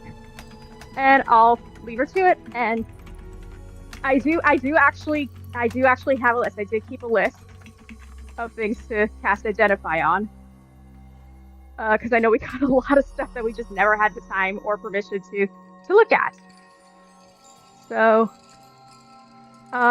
remind me, Bren. I know ritual casting takes 10 minutes, but is that like per item, or is it like I can do like a max kind of thing? Per item. Okay. And I don't think you can. Can you ritual cast Identify? Yeah, you can. Yeah, get you can. ritual cast You can, Identify. yeah. Okay. Okay. So get the... 10. It's 10 minutes. Okay. Per Let me item. just. Okay. Well, if I have the time, then I'll just use. Well, let's see. There's a lot of items, so I'll probably try and ritual cast just so I don't burn through all my spell slots. Let me just get the list up. I did make a list. Here we go. Okay, so items and treasures from Dragon Vault in the Human City, and I'm quoting from the episode, things that you had mentioned because I went back and took notes, like shields, armor, magic items, tomes of wisdom, and scrolls of power, relics hoarded by dragons, items blessed with draconic power, etc., etc. Another thing was the autumnal covered book from the Crooked House that I picked up and was curious about. Let's see. We identified the deck with many more things. Let's see. We have those are things we have in there, but we do know about them. The other things I wanted to identify were the Crooked Family Stones. I had some on my person, but I know Reverie put some in the bag of holding. I remember Kesley said that those were important. We just never got around to finding out why, because we were in fight or flight mode. And that's That's the most thing. I don't know if Elion put his mystery knife in there too to identify that too, but if it's not there, then Right. So what you're going to have to do is you're going to have to give, because all you've just said there is a whole list of things. What I need you to do is to give me, like, bit by bit, what item you're wanting to identify. all right. Okay, I'll go first with the autumnal covered book that I got from the Cricket House. Okay. So you cast identify on that. It is a book of autumnal court history. That's it. Okay, boring, but oh well. And then after that, the various like stones for the cricket family. Cool. You can identify one. You can identify them one by one if you want. These are stones which essentially bind. They were the crystallized form of these people's souls, or their essence of being, that bound them to the Crooked Man. By holding one of them, the Crooked Man could not summon them to fight for him. That was literally it. Okay. And then just all the items and treasures from the human city, essentially. I think that's the last. That's going to have to be something I send you a list of. There's just so many of them. Not a problem. Okay, so then after that, the other thing was Arya also needed to go shopping for some stuff, mostly spell components that she could have used, and like some supplies like for that. Because I know Legend Lore came in handy for us a couple times, but that does take specific spell components. So she needs to get some incense, and she needs to see if she can find strips of ivory. And I know that there's elephants here, and ivory comes from elephants, like, and Spring's got those, so maybe she'd have better luck finding those here.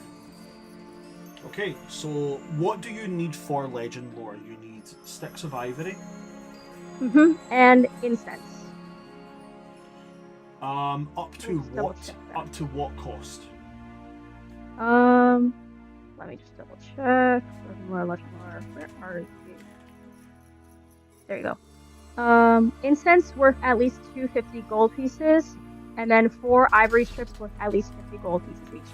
And I don't know when I'll have a chance to like go shopping again for this kind of stuff. So, and she's got way more money than she knows what to do with. Eventually, she wants to see if she can get used towards the war effort. But for now, if she can put like it towards getting a few batches of these, so I can cast Legend Lore a few times. Okay. In case it ever comes up again, and that comes in handy because that really helped us back in Brightcliff. The incense is easy enough to come across. So you can get 4 bundles of that amount of incense very easily, so that's 1,000 gold pieces there. As for the sticks of ivory,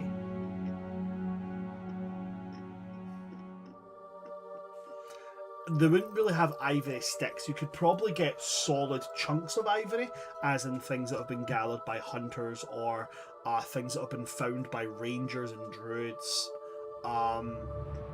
That kind of stuff. Yeah, it says ivory strips, so if I can get close enough, then Somebody would sell you a lump of ivory, one long tusk. They'd sell you that for 1,500 gold. okay. Block You of could ivory. make a good number of sticks out of that. Alrighty. Just get that out. Okay. Of my inventory then. You said 1,500? Yeah, 1,500 gold pieces. Okay. And then I don't really need any other supplies other than that, really. I think the only other thing she would want to do is she remembers Karen mentioning how there was kind of like a little like corner settlement for some of the summer refugees that had defected that were kind of like making a home here. I think she would kind of want to see if she could visit there because she knows that her family is deeply entrenched with the goings on of Summer's crusades and with the Sun's First cult, and these are people who have been negatively affected by those actions. And it's almost like she kind of needs to see them for herself. So they're not within the they're not within the Vardenheart's walls. They're like a settlement close to the Vardenheart. It's about you're talking about like a half an hour's travel away. If I know what the direction is, how many like miles would it be? I mean, less than a mile. Average then I could probably just dimension the door. Average human being walks at 2 miles an hour, so about half. So about a mile away, 1 mile. Okay. Well, Dimension Door has a range of 500 feet. So, would it save time if I just Dimension Door over there? Someone points me in the direction. Yeah, but okay, so. Or I could always just walk. So, you can do that certainly, but you would be casting Dimension Door 10 times. Oh, never mind then. I'll just walk. Arya likes to walk anyways. Okay. So you're walking towards the settlement where the summer Eladrin have settled in spring. Okay. The walk there takes you through a kind of what is it? A path of what is that thing called? Where it's a naturally occurring path, but it's naturally occurring because people have walked it so many times. I don't know, I can't remember the name, but there's a name for it. But it's this isn't a road, this is a path that has been walked by so many people in carriages and animals that it's just became like a forest road. And it takes you on this wee kind of sloping downhill journey towards a bit where the forest canopy breaks and lets the sun in. After about 20 minutes, you can see in the distance smoke rising from little houses that have been built using stone and some naturally sourced wood and stuff. Where you can see the settlement where the Summer Eladrin, who have been displaced because of the Summer King, are settled here in spring. Okay. I'm gonna walk around, see what the settlement itself looks like, but mostly kind of gauge the people, and if I can kind of gauge the morale in a sense, or the emotional vibes of everyone, like similar to what she had done back in Russet Falls, to see what easily done. Kind of gauge what they're feeling. People are content, but there's an obvious air of worry. You know, the people here know what's lying outside of the protection of the Vardenvale, so there is worry there. But the people here seem content. They seem happy enough. They don't seem to want for anything.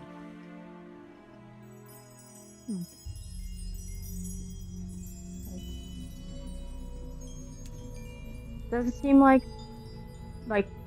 going along the lines of like the worry. Doesn't seem like there's almost like that underlying fear, if they could use some boosting up. They actually seem, like I said, they seem content.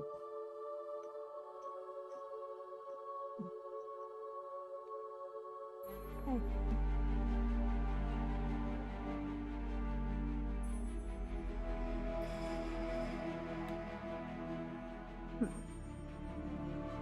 Would she?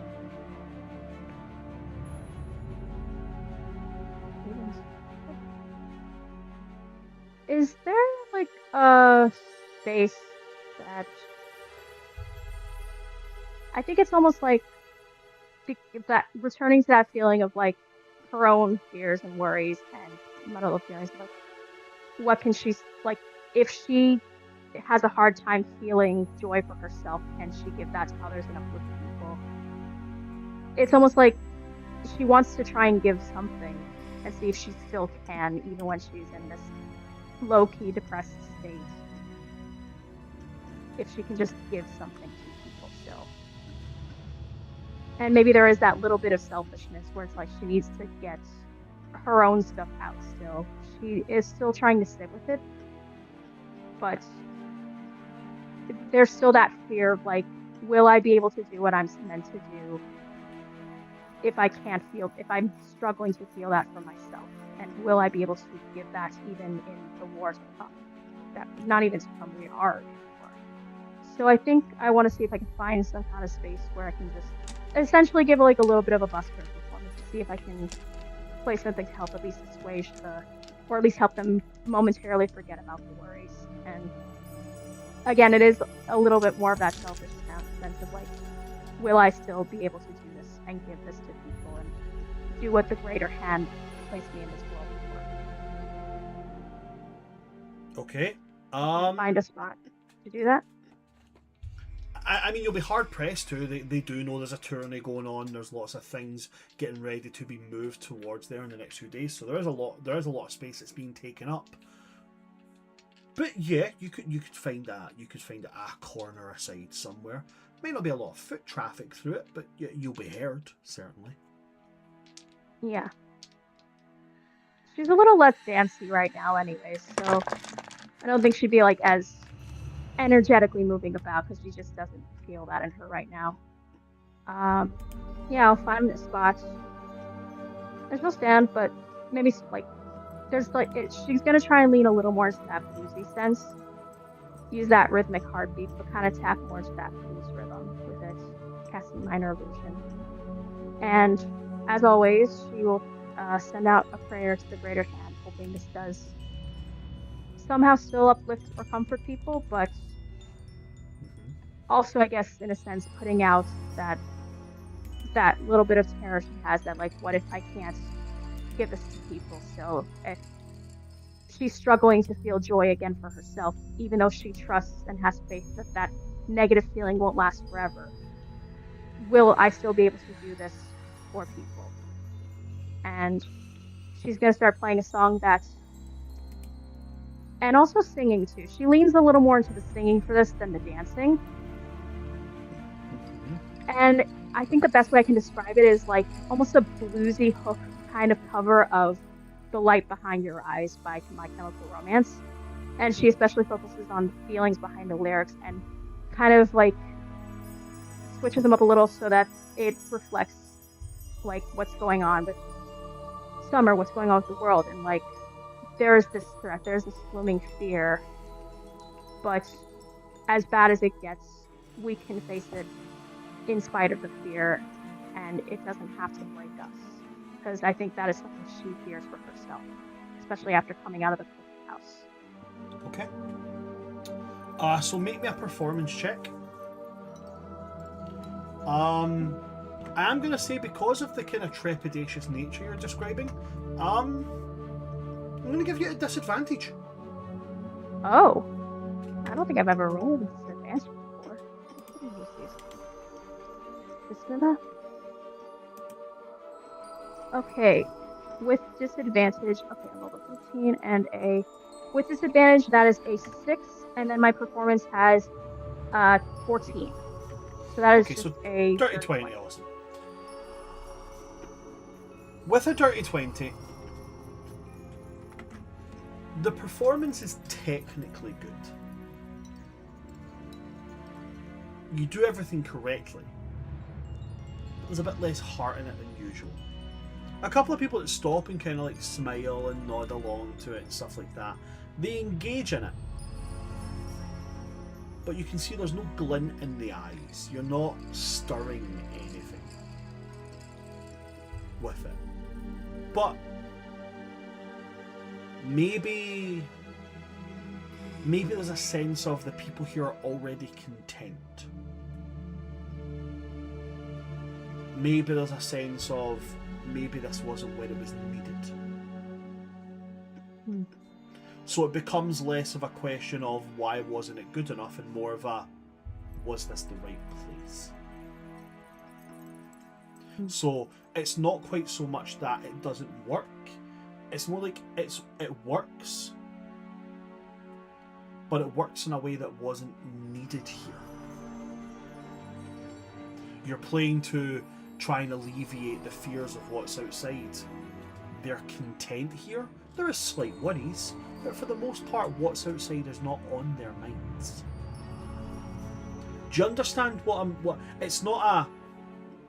It's the same way as like sometimes when you fail to hit somebody with an attack roll, it's not because you miss, it's because they block it, or they dodge it, or it glances off their armour. In this particular instance, you succeed, but you succeed at something that's already happening. Yeah. It's like if it's raining and you go up, it's raining. Might as well go out and water my plants. It's already kind of happening. Yeah. Do you get what I mean? So your song has the effect you're looking for, but the effect is also already there. And I think I want Arya to focus on that. I want Arya to see that if it can exist in a place where people have literally come from their lives being uprooted, why can't I have it existing? Oh. Yeah. Yeah, I think she's gonna sit with that a while. Just kind of sit on whatever log or boulder she was on. And just kind of, she's gonna meditate on that a little bit. And hold onto her worry stone in one hand and her holy symbol of the greater hand in another, and just watch these contented people and just be still and think and feel. And sit in that for a while until it's time to go back for these celebrations. Okay. And then last and most certainly not least, we go to Sheila. So Sheila, you've got a bit of a hectic moment going around. Last minute preparations as your father has appeared and just went, well, no, we need to make this a bigger party. So Sheila, what do you spend the next couple of hours doing? I think the core celebration was pretty much in hand, all good. Yeah. But as everyone knows, Sheila does not do anything half-assed. So by the time the turning on the day occurs, it feels like a complete seamless production. You couldn't have noticed that there was a blip ever. Everything's already perfectly in line. You know it's perfectly organized. You know exactly what's happening. It feels like it's been planned for ages. Okay. So how does Sheila... What's step one to Sheila realising this? What's step one to getting this in the way that Sheila wants it? I think she knows she can kindly trust Kiernan to, get the talent, we'll say, put it that way. I think her focus is more on the infrastructure of making sure people know when it's happening, making sure there's butts in the chairs, there we go, making sure that we have the officials to actually oversee it, and making sure we have the people to actually herald, making sure it's all the little things you don't think of, but it's just organizing the behind the scenes. Absolutely fantastic. Okay, so what I want Sheila to do for me is, I'm going to call this a persuasion check. Okay.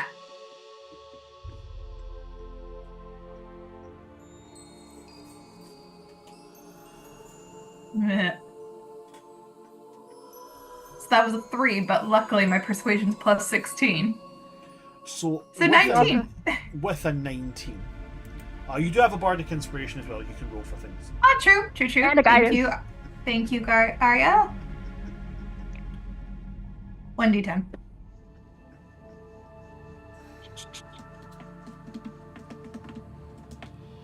And I think with motor potential, you can roll twice and go with the higher one. Oh, good. A 28 in total. 28 in total. You can't really sniff at that. So, as soon as you start to realise they have to be told, your mind just goes straight into courtier mode. And you just start, I need you to go to these officials and I need you to make sure that they're aware that this is going to be there is a smaller, less formal, but still official tourney happening today at blah blah blah, and you send them off, and then you're immediately like, I need you to gather the nobles, as many as you can, let them know that their seating will be arranged for tonight as well for a blah blah blah official do this, do that kind of thing. You start sending messengers flying all over the city of the Vardenheart.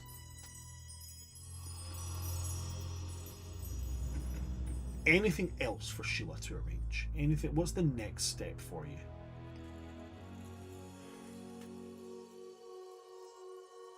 I think it would just be more double checking everything's good for the day. Double, triple checking. Because it's a chill dinner.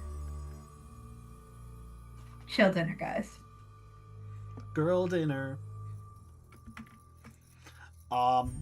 Okay, so you go to the cooks from the palace, and they assure you, double, triple, quadruple, assure you. You know, big, gruff, spring Eladrin. He gives you that, I give you my word, your grace, that this is going to be one of the greatest feasts I've ever crafted in my life. I give you my word. We have the number of guests that will be there. We have correction meals ready in case they don't like what they choose. We are prepared. I give you my word.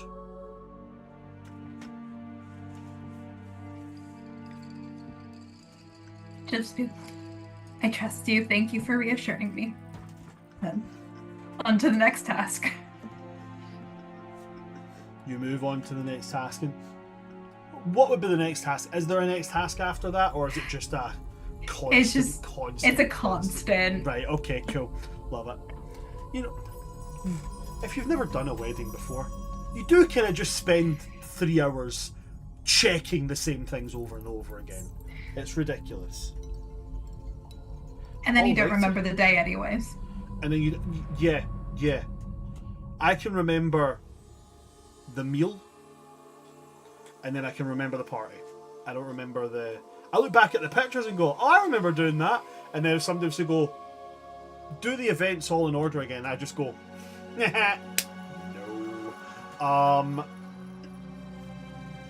Okay. So,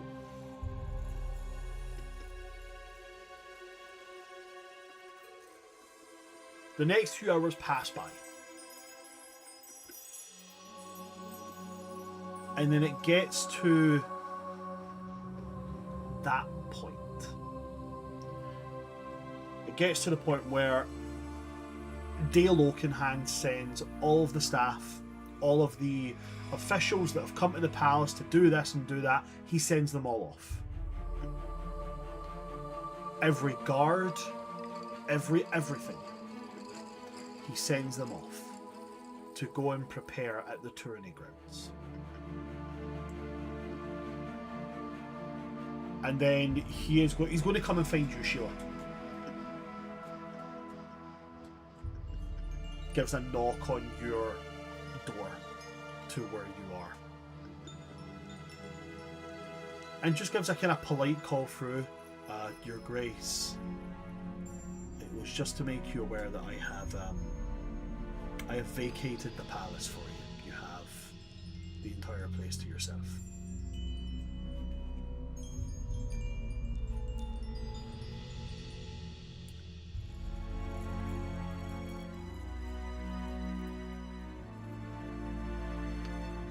Are you okay, Your Grace? I can imagine that you're just nodding instead of actually speaking. Yep. Okay. Yep. We're okay. Everyone's just gone down to the tourney. Yes, all of the people who are not required for the ceremony. Cool, it's happening. Okay, cool. Okay. Your Grace, are you okay?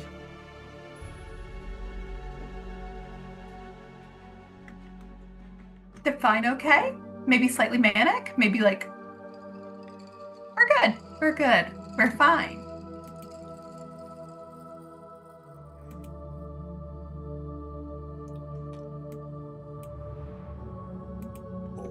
Okay. Can I come in, Your Grace?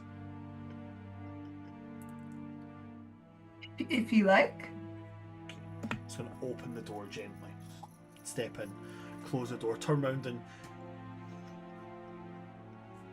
Dale's a good, couple of centuries older than Kiernan and yourself. And he just kind of says, I am only half joking when I say this, but if you'd like to go out the window, I can write a quick note for him.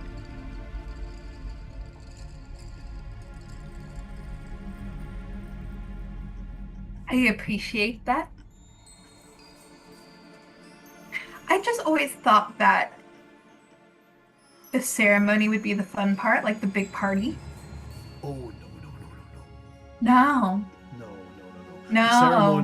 The ceremony is the part where your nightmares become reality, and then suddenly you have to stand in front of an entire massive crowd of people and recite a bunch of words that a funny little man told you had to say over and over again. No. But then again, if you don't mind me saying, Your Grace, this isn't your ceremony. This is your moment. Your ceremony comes later, in front of all of the officials and in front of all of the people who are the bigwigs who are going to talk about how, they've known you since you started, since you first came to Spring and since you first arrived at the courts and blah blah blah and all of that stuff. This is a moment. This is a moment between you and the people who you care about the most. Seeing you and the person that loves you bind themselves together. This is the part that not a lot of people actually do get. But you are getting. After this, nothing else is going to matter.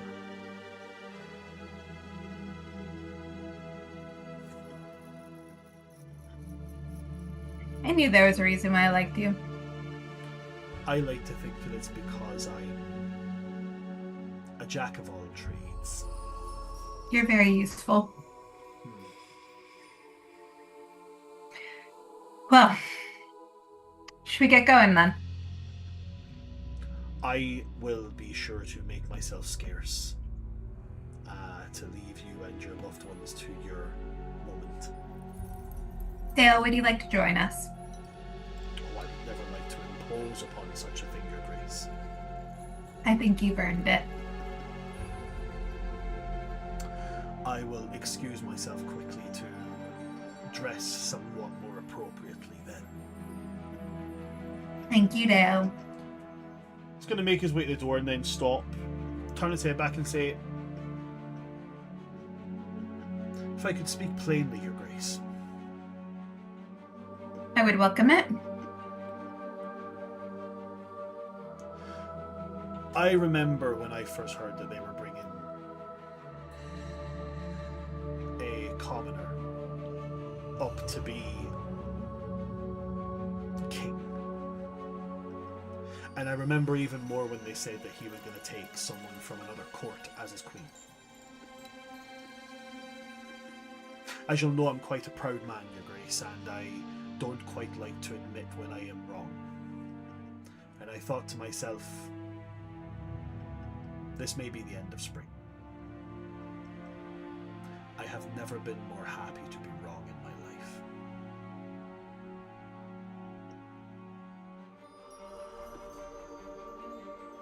That means a great deal to me. It was also very funny to see the Bloodthorns realise that they were not going to get what they wanted. I think that's been the most satisfying thing of all. I shall leave you to your thoughts before this moment. And then he will leave.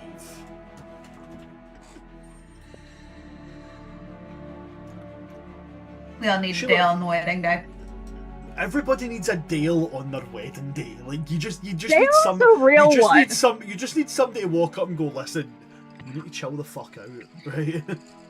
Like, Get you your like- shit you- together. Dale is 100% the guy that walks around with like a fanny pack, and somebody's just like, "Oh my god, I'm so stressed out." He goes, "What do you need?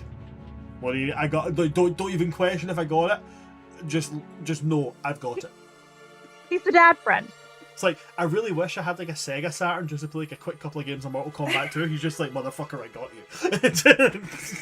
He's that guy, you know.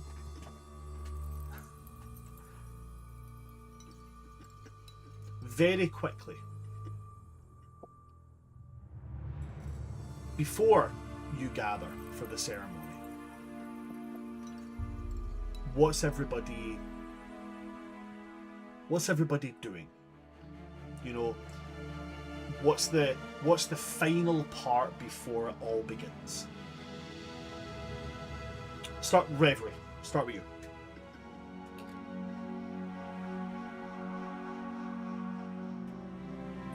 Reverie has changed into something ceremonial since Okay. she is going to be the officiant. So she's spending her moments probably already down where the wedding itself is going to happen. In reflection and prayer. Okay.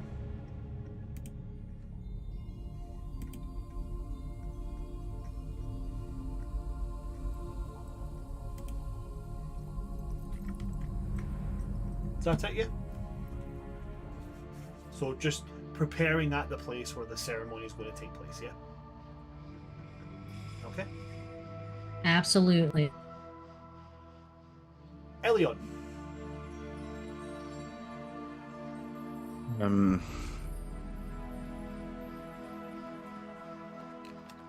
Honestly, kind of what Dale has done with Sheila. I think I'm gonna go check on Kiernan. Okay. Absolutely grand. Let's do this. Okay.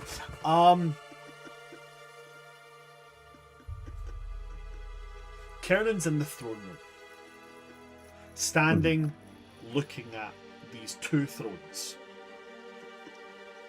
He's wearing his wedding attire.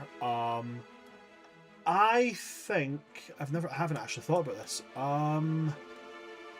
What are the spring wedding colours? What is the wedding colour? I think the wedding colours for spring is going to be pale green and yellow, like a pale goldenrod. So he's standing wearing this long green tunic. These fine, soft, tan leather trews, fine gilded boots, the whole thing. He looks every bit that you would expect. He's had his hair finely braided. He has polished wooden togs woven into his hair. He has his sword at his hip, and he's just standing looking at these thrones with these two crowns set on them.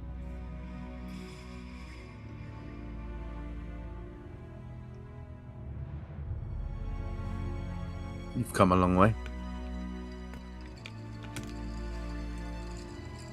Nods. Yeah. About 600 years ago, I was a lumberjack. I used to chop down trees for a living.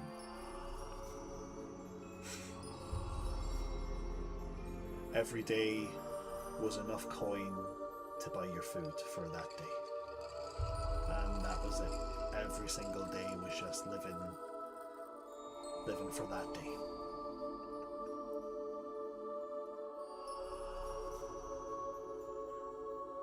And then I met an angry Eladrin who gave me a lecture about walking barefooted. And now suddenly I am responsible for a whole entire load of people. And I'm about to get married.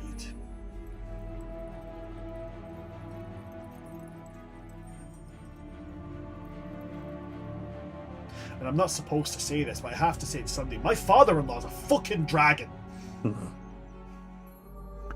No way.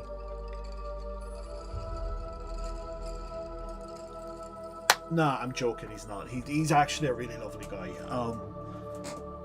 So, like a saying? Yeah. You know, he's a. He loves his daughter very much. Like he's imposing and frightening. Yeah. Yeah. I mean, you don't let the short and the cardigan fool you. Like, No. He'll straight up annihilate you. He fucking. Yeah, my instincts were going crazy when he came and hugged me.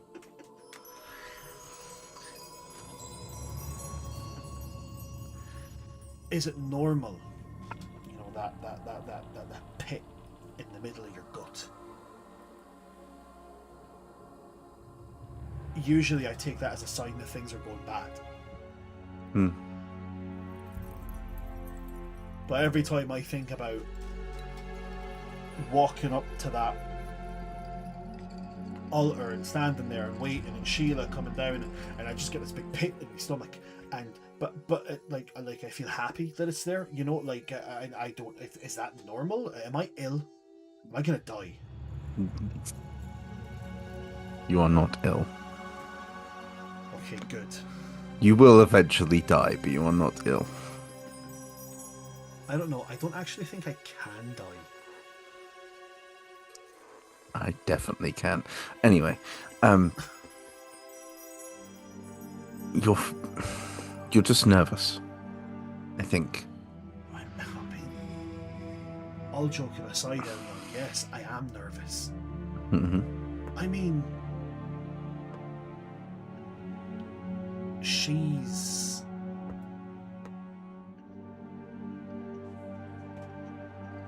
You ever... Whenever you were a kid, did you ever pretend that you invented a new colour? Or you heard something nobody else could hear? No. Or... But for the sake of this, yes. Did you know that there are some animals out there that can see colours that we don't know exist? Right? I feel like since I met Sheila, I've become one of those animals. It's like somebody's invented this brand new colour, and only I can see it. And I feel like she does that for me, and what do I do for her? I'm just a guy who used to cut down trees.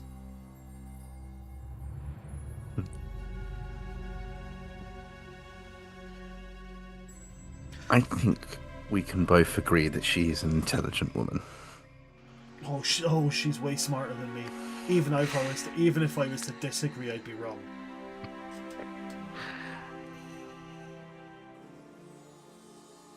I think you need to give her more credit of giving you credit.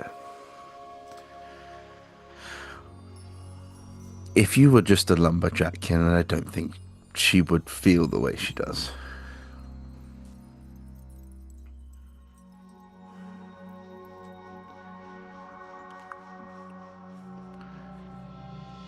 If someone looks at you in a different way and you are lucky enough to be the recipient of that, I think that's life giving you a bit of reward, no? And in my experience, eventually life does reward the right people.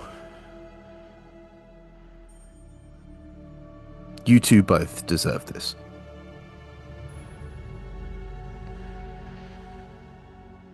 Would I marry you? No.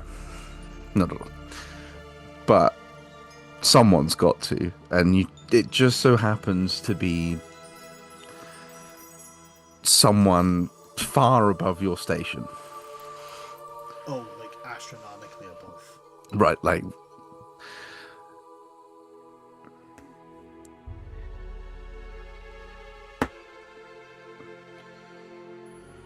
This is actually going to happen. I am going to marry Sheila Solarn, and then I'm going to be king.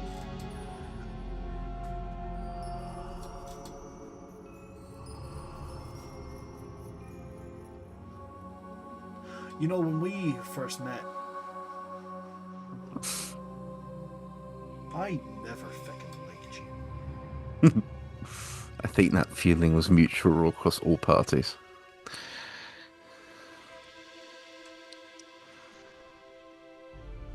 Now you're one of my best friends.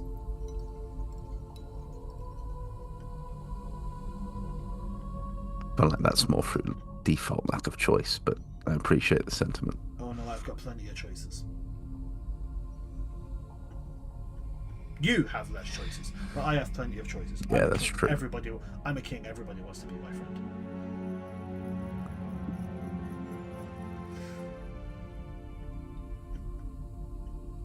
I'm glad you got out of there, bud.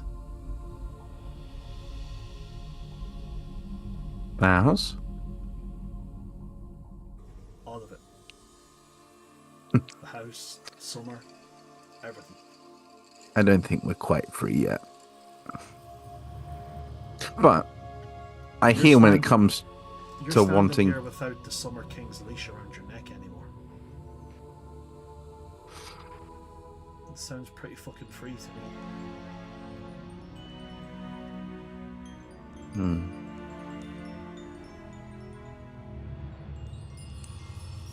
Maybe.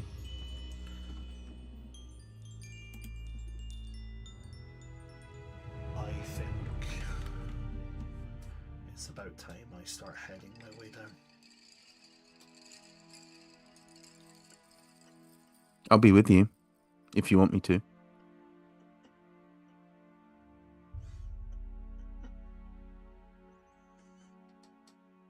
Yeah, I just realized I don't have any family here, so yeah, I would like that. I promise I'll keep the smart-ass comments to a minimum when we're there. Yeah, you better. I can have you executed.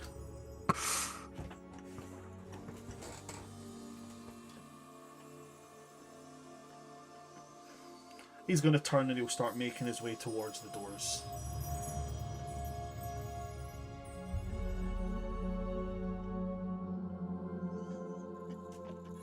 I'll keep up. Okay. Arya. Before the big moment.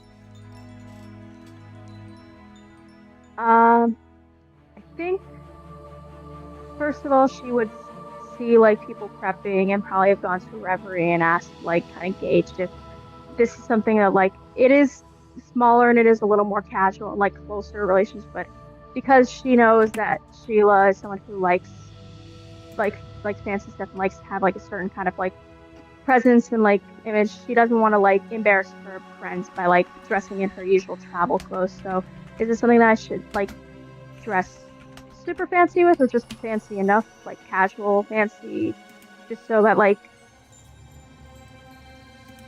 everything's perfect for her friends? And once I gauge that, like she would try to like make some like use performance of creation to dress accordingly. Above table, is this something that would be like people are dressing up a little bit more, not necessarily travel clothes? Okay, so Arya will like use performance of creation and make herself a dress that is normally Arya dresses very to be blunt, she dresses like she should have joined the circus and almost did. But this time around, even when she dresses fancy for herself, but this time around it still has tones of Arya. There's like embroidered birds on it, some like lyrical notes or lyrics on it in like fancy cursive. There's like those sheer kind of like puff long sleeves that she likes, and it's flowy so she can move about, and there's like embroidered flowers on it too, but it's a little bit fancier. It's a little less vibrant it's not white like she had to wear back in the course because she hates wearing white and gold, but it's almost like a pale dusty rose, most of it. And there's like a little bit of sheerness to it, like there's certain parts in like the bust area that are like and like the top that are kind of like see through. It's very mature actually for Arya normally. And this time around, she also will take off her patchwork and sort of twist it and slightly like fold it almost so that it kind of like she can use it as like a hairband, kind of like wrap kind of tie thing with like long kind of like tails at the back, so that it's more like an accessory rather than something that stands out as much. And she'll have her brooch for the greater hand on her hip in there, but it's not so much that she's trying to like disappear, but like not trying to stand out as much because she wants all eyes on her friend. And I think it's also a little bit of a reflection of where internally she is right now. She's still very much herself, but a little more understated. And brush out her hair, actually look presentable and nice, have her violin, have her flats on. Part of her is thinking of like how she would want to play a song, I guess, like a gift for her friends if she is invited to. But if it's after, I think, the events of the afternoon at the little corner for the summer folk, she's not trying to like be like put herself as much out there unless she is asked to, or if they was like, hey, if like you mentioned having a song as a gift for us, if you want to play, go ahead. But it's more like she's kind of like a little at rest, not trying to be a standout, and just making her way down after doing a quick prayer to the greater hand that they bless this marriage for. I mean, Reverie is going to be doing the main ceremony thing, but she also wants to like reach out to her deity to like, keep uplifting my friends, keep watch over them because they are part of this creation, just like she is too, and just look after them and let this be a good union where they lift each other up. And she'll head down and meet everyone. Alrighty. Last and most certainly not least, Sheila. What's Sheila's last thing to do before the ceremony starts? Ceremony, the small gathering. Small gathering. She would just be getting ready, basically. Okay. It's going to be a wee tap, tap, tap.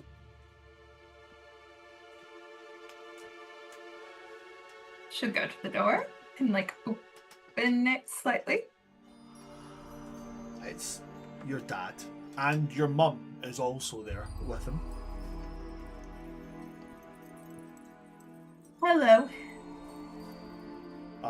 Your dad is standing with a hand over his eyes. He's just going to go, I'm not going to look, I'm not, because I'll start crying, I will. Okay? So I'm just going to stay sitting like this.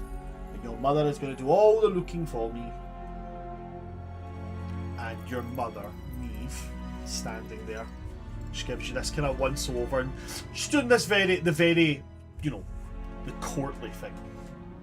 Trying to keep decorum. But there's a bit of glistening in her eyes. She kind of gives you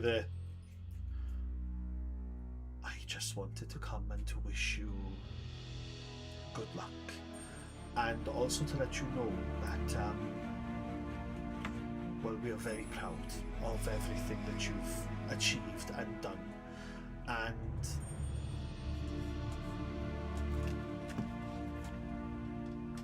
again, keeping the decorum, trying not to dissolve into a blubbering mess. If there is anything that we could have imagined for you, we would have hoped that it would look like this, with you being happy. And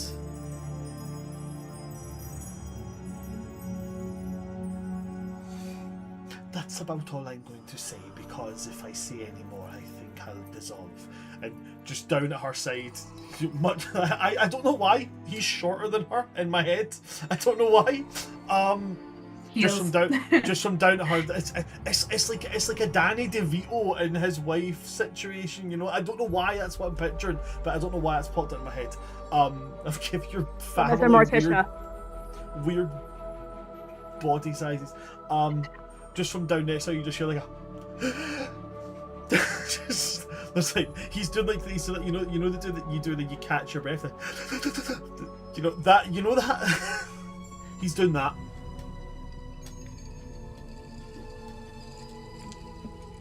Well, I just want to say thank you for your part in getting me here. And you can see Sheila's like trying to keep her composure too. Just like, I wouldn't have made it without you guys this far. And I know a lot of people don't have the support system I did. So thank you.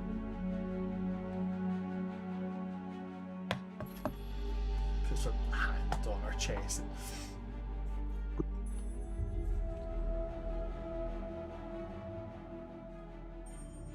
We're just glad that we could give you what we could to get you here.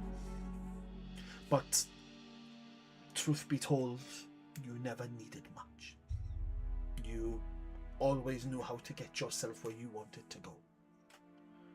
I never thought the day would come where I'd see you want to go towards someone who enjoys mud quite as much as Kernun does.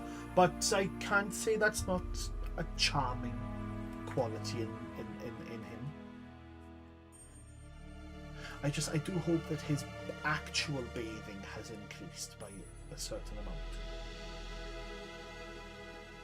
Yes, but there are mud baths still.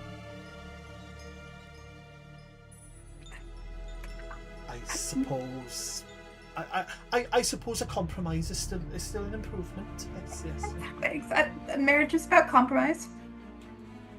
You say the M word and she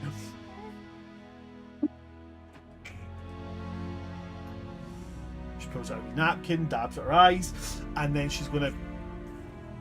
I'm going to go and make sure that your brothers are not killing each other or embarrassing us. I will see you then. And then she's going to turn and she's going to walk off, and as she walks off, you see her kind of like hand at her eyes again.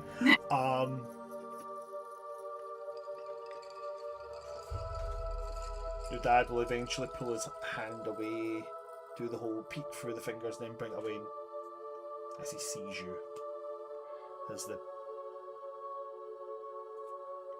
Well, it's not often that a Cylon can't find the right words to describe something. But well, would you look at that? It's the first time for everything.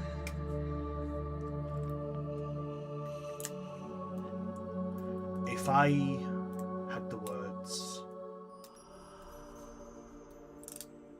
of 1,000 languages, I could not describe what I see standing in front of me right now.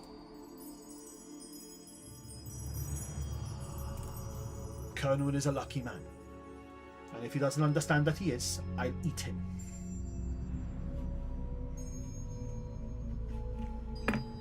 I think he understands that threat. Oh, I forget. I forget sometimes. It's about time that we start making our way down. Are you ready?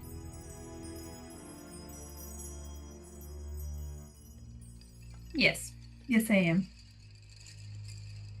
Okay. And he will take your hand.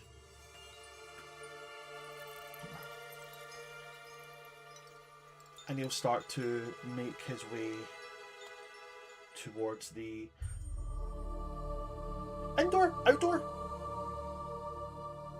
feel like outdoor has. Oh wait, no, we said we begin. Is there like a courtyard maybe somewhere? I mean, it's spring. There's got to be like It's America. there's got to be like a court, like an open air courtyard thing, right? I'm almost thinking like, you know, in some of those old Irish monasteries where it's like a courtyard in the middle of like a square, but then there's like trees growing through in the middle. Fuck yes. Yeah. Absolutely. There's a fucking oak tree in the middle, and it's just like this. You know, it's got that like the roots have just got that perfect wee curve where it just fits right into that. And yeah, fuck it. Yeah, it's right. Yeah, I don't care. I'm the god of this world. I can do what the fuck I want. Yeah, fucking tree, middle of courtyard, open air, all that shit. There is a definite air as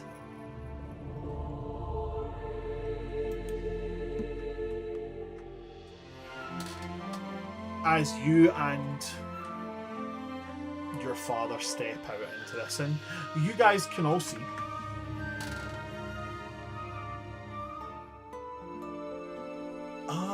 how would it go? I don't want to do it hold to the traditional aspects of it, so yeah, we're going to switch it up a little bit.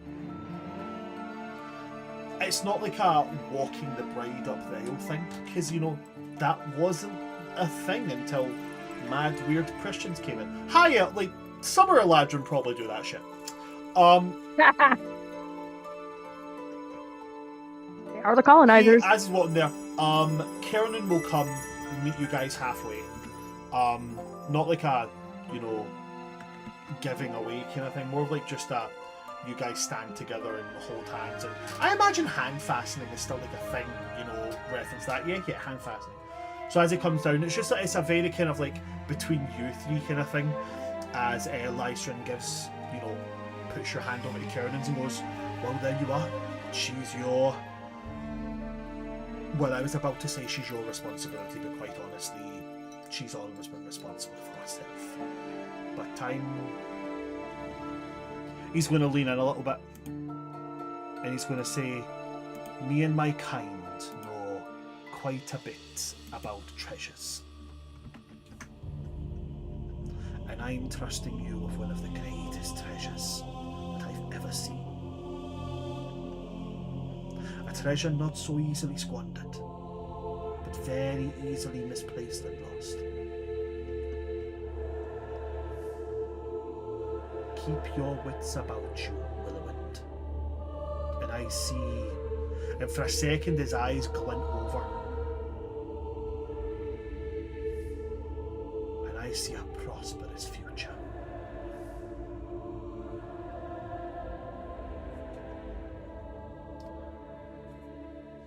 Kiernan will just smile and nod before looking at you, Sheila, and saying, this is your last chance to back out. After this, I think we are very legally a hassle to be rid of.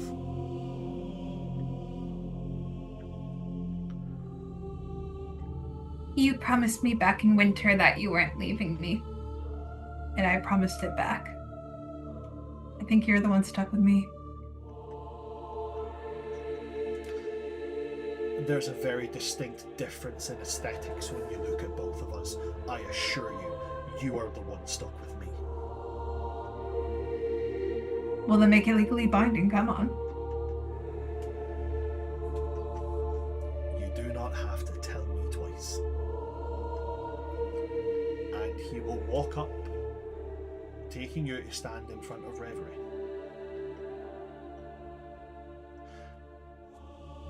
And that's where we're going to wrap this session, and we're going to do it properly. Next session, we're going to finally get the fucking Sailorn and Willowind wedding. Or casting of ceremony bullshit. Marriage! Marriage! Reverie has to start it with that. Thank you very much to everybody that came along to see this today. And thank you to my players for leaning into the spirit of this. I know this was mostly roleplay focused and there wasn't very much rolling, but I really liked that everybody got involved in it. I'm very, very glad of that. And it is based on that notion based on that very, very distinct piece of flavour, that I am not going to elect an MVP for this session. I'm just going to give it to everybody. Everybody's winning that port roll because...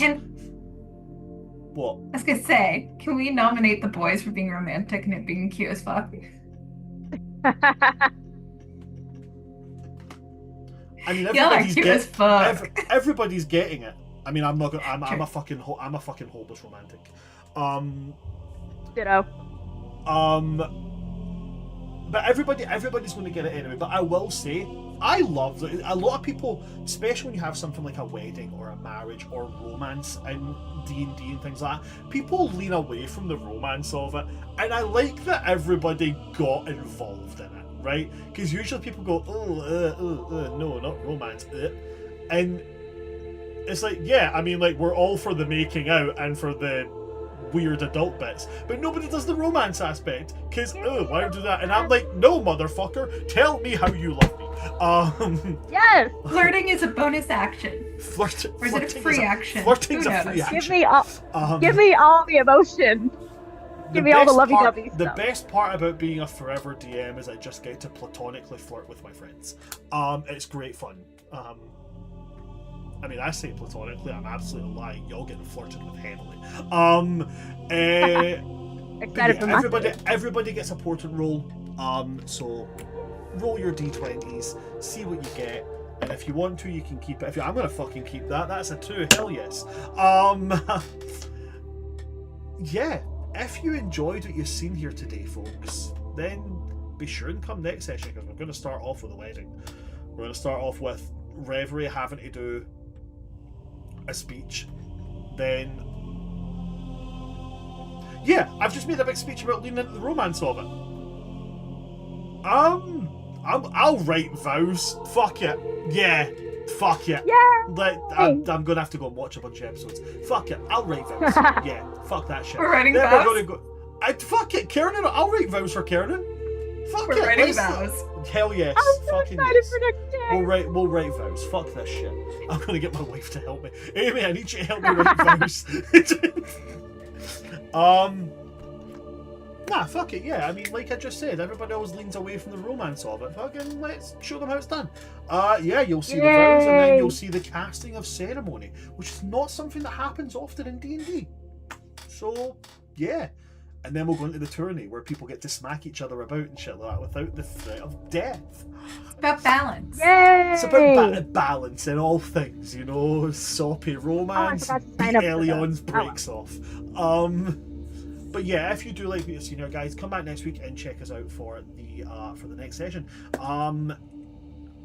Check out all of our social medias at World Tree Quests, pretty much everywhere you can find us, and also check out my own personal stuff where I do mostly talk about being Scottish and also not being a right-wing asshole. That's Oops All Brands everywhere. There is content going to be coming very soon, so keep your eyes peeled for that. Other than that, you can find me here, where I DM a load of bullshit stories and I flirt aggressively with my friends. I'm going to pass over my players now, and they can tell you where you can find their faces. Liz, anything you would like to plug at all? Hello. If you would like to see me play more D&D, you cannot, because I'm exclusive with World Tree Quests. However, if you would like to read my posts, see my face on social media, you can do that. I am Patron of Chaos, all smushed together into one word, on TikTok, Blue Sky, and Instagram. Blue Sky, just out of my head. If you would all like to see my face in person, you get a chance to, because I will be at PAX Unplugged in Philly this upcoming season. That is all. Thank you very much for that, Liz.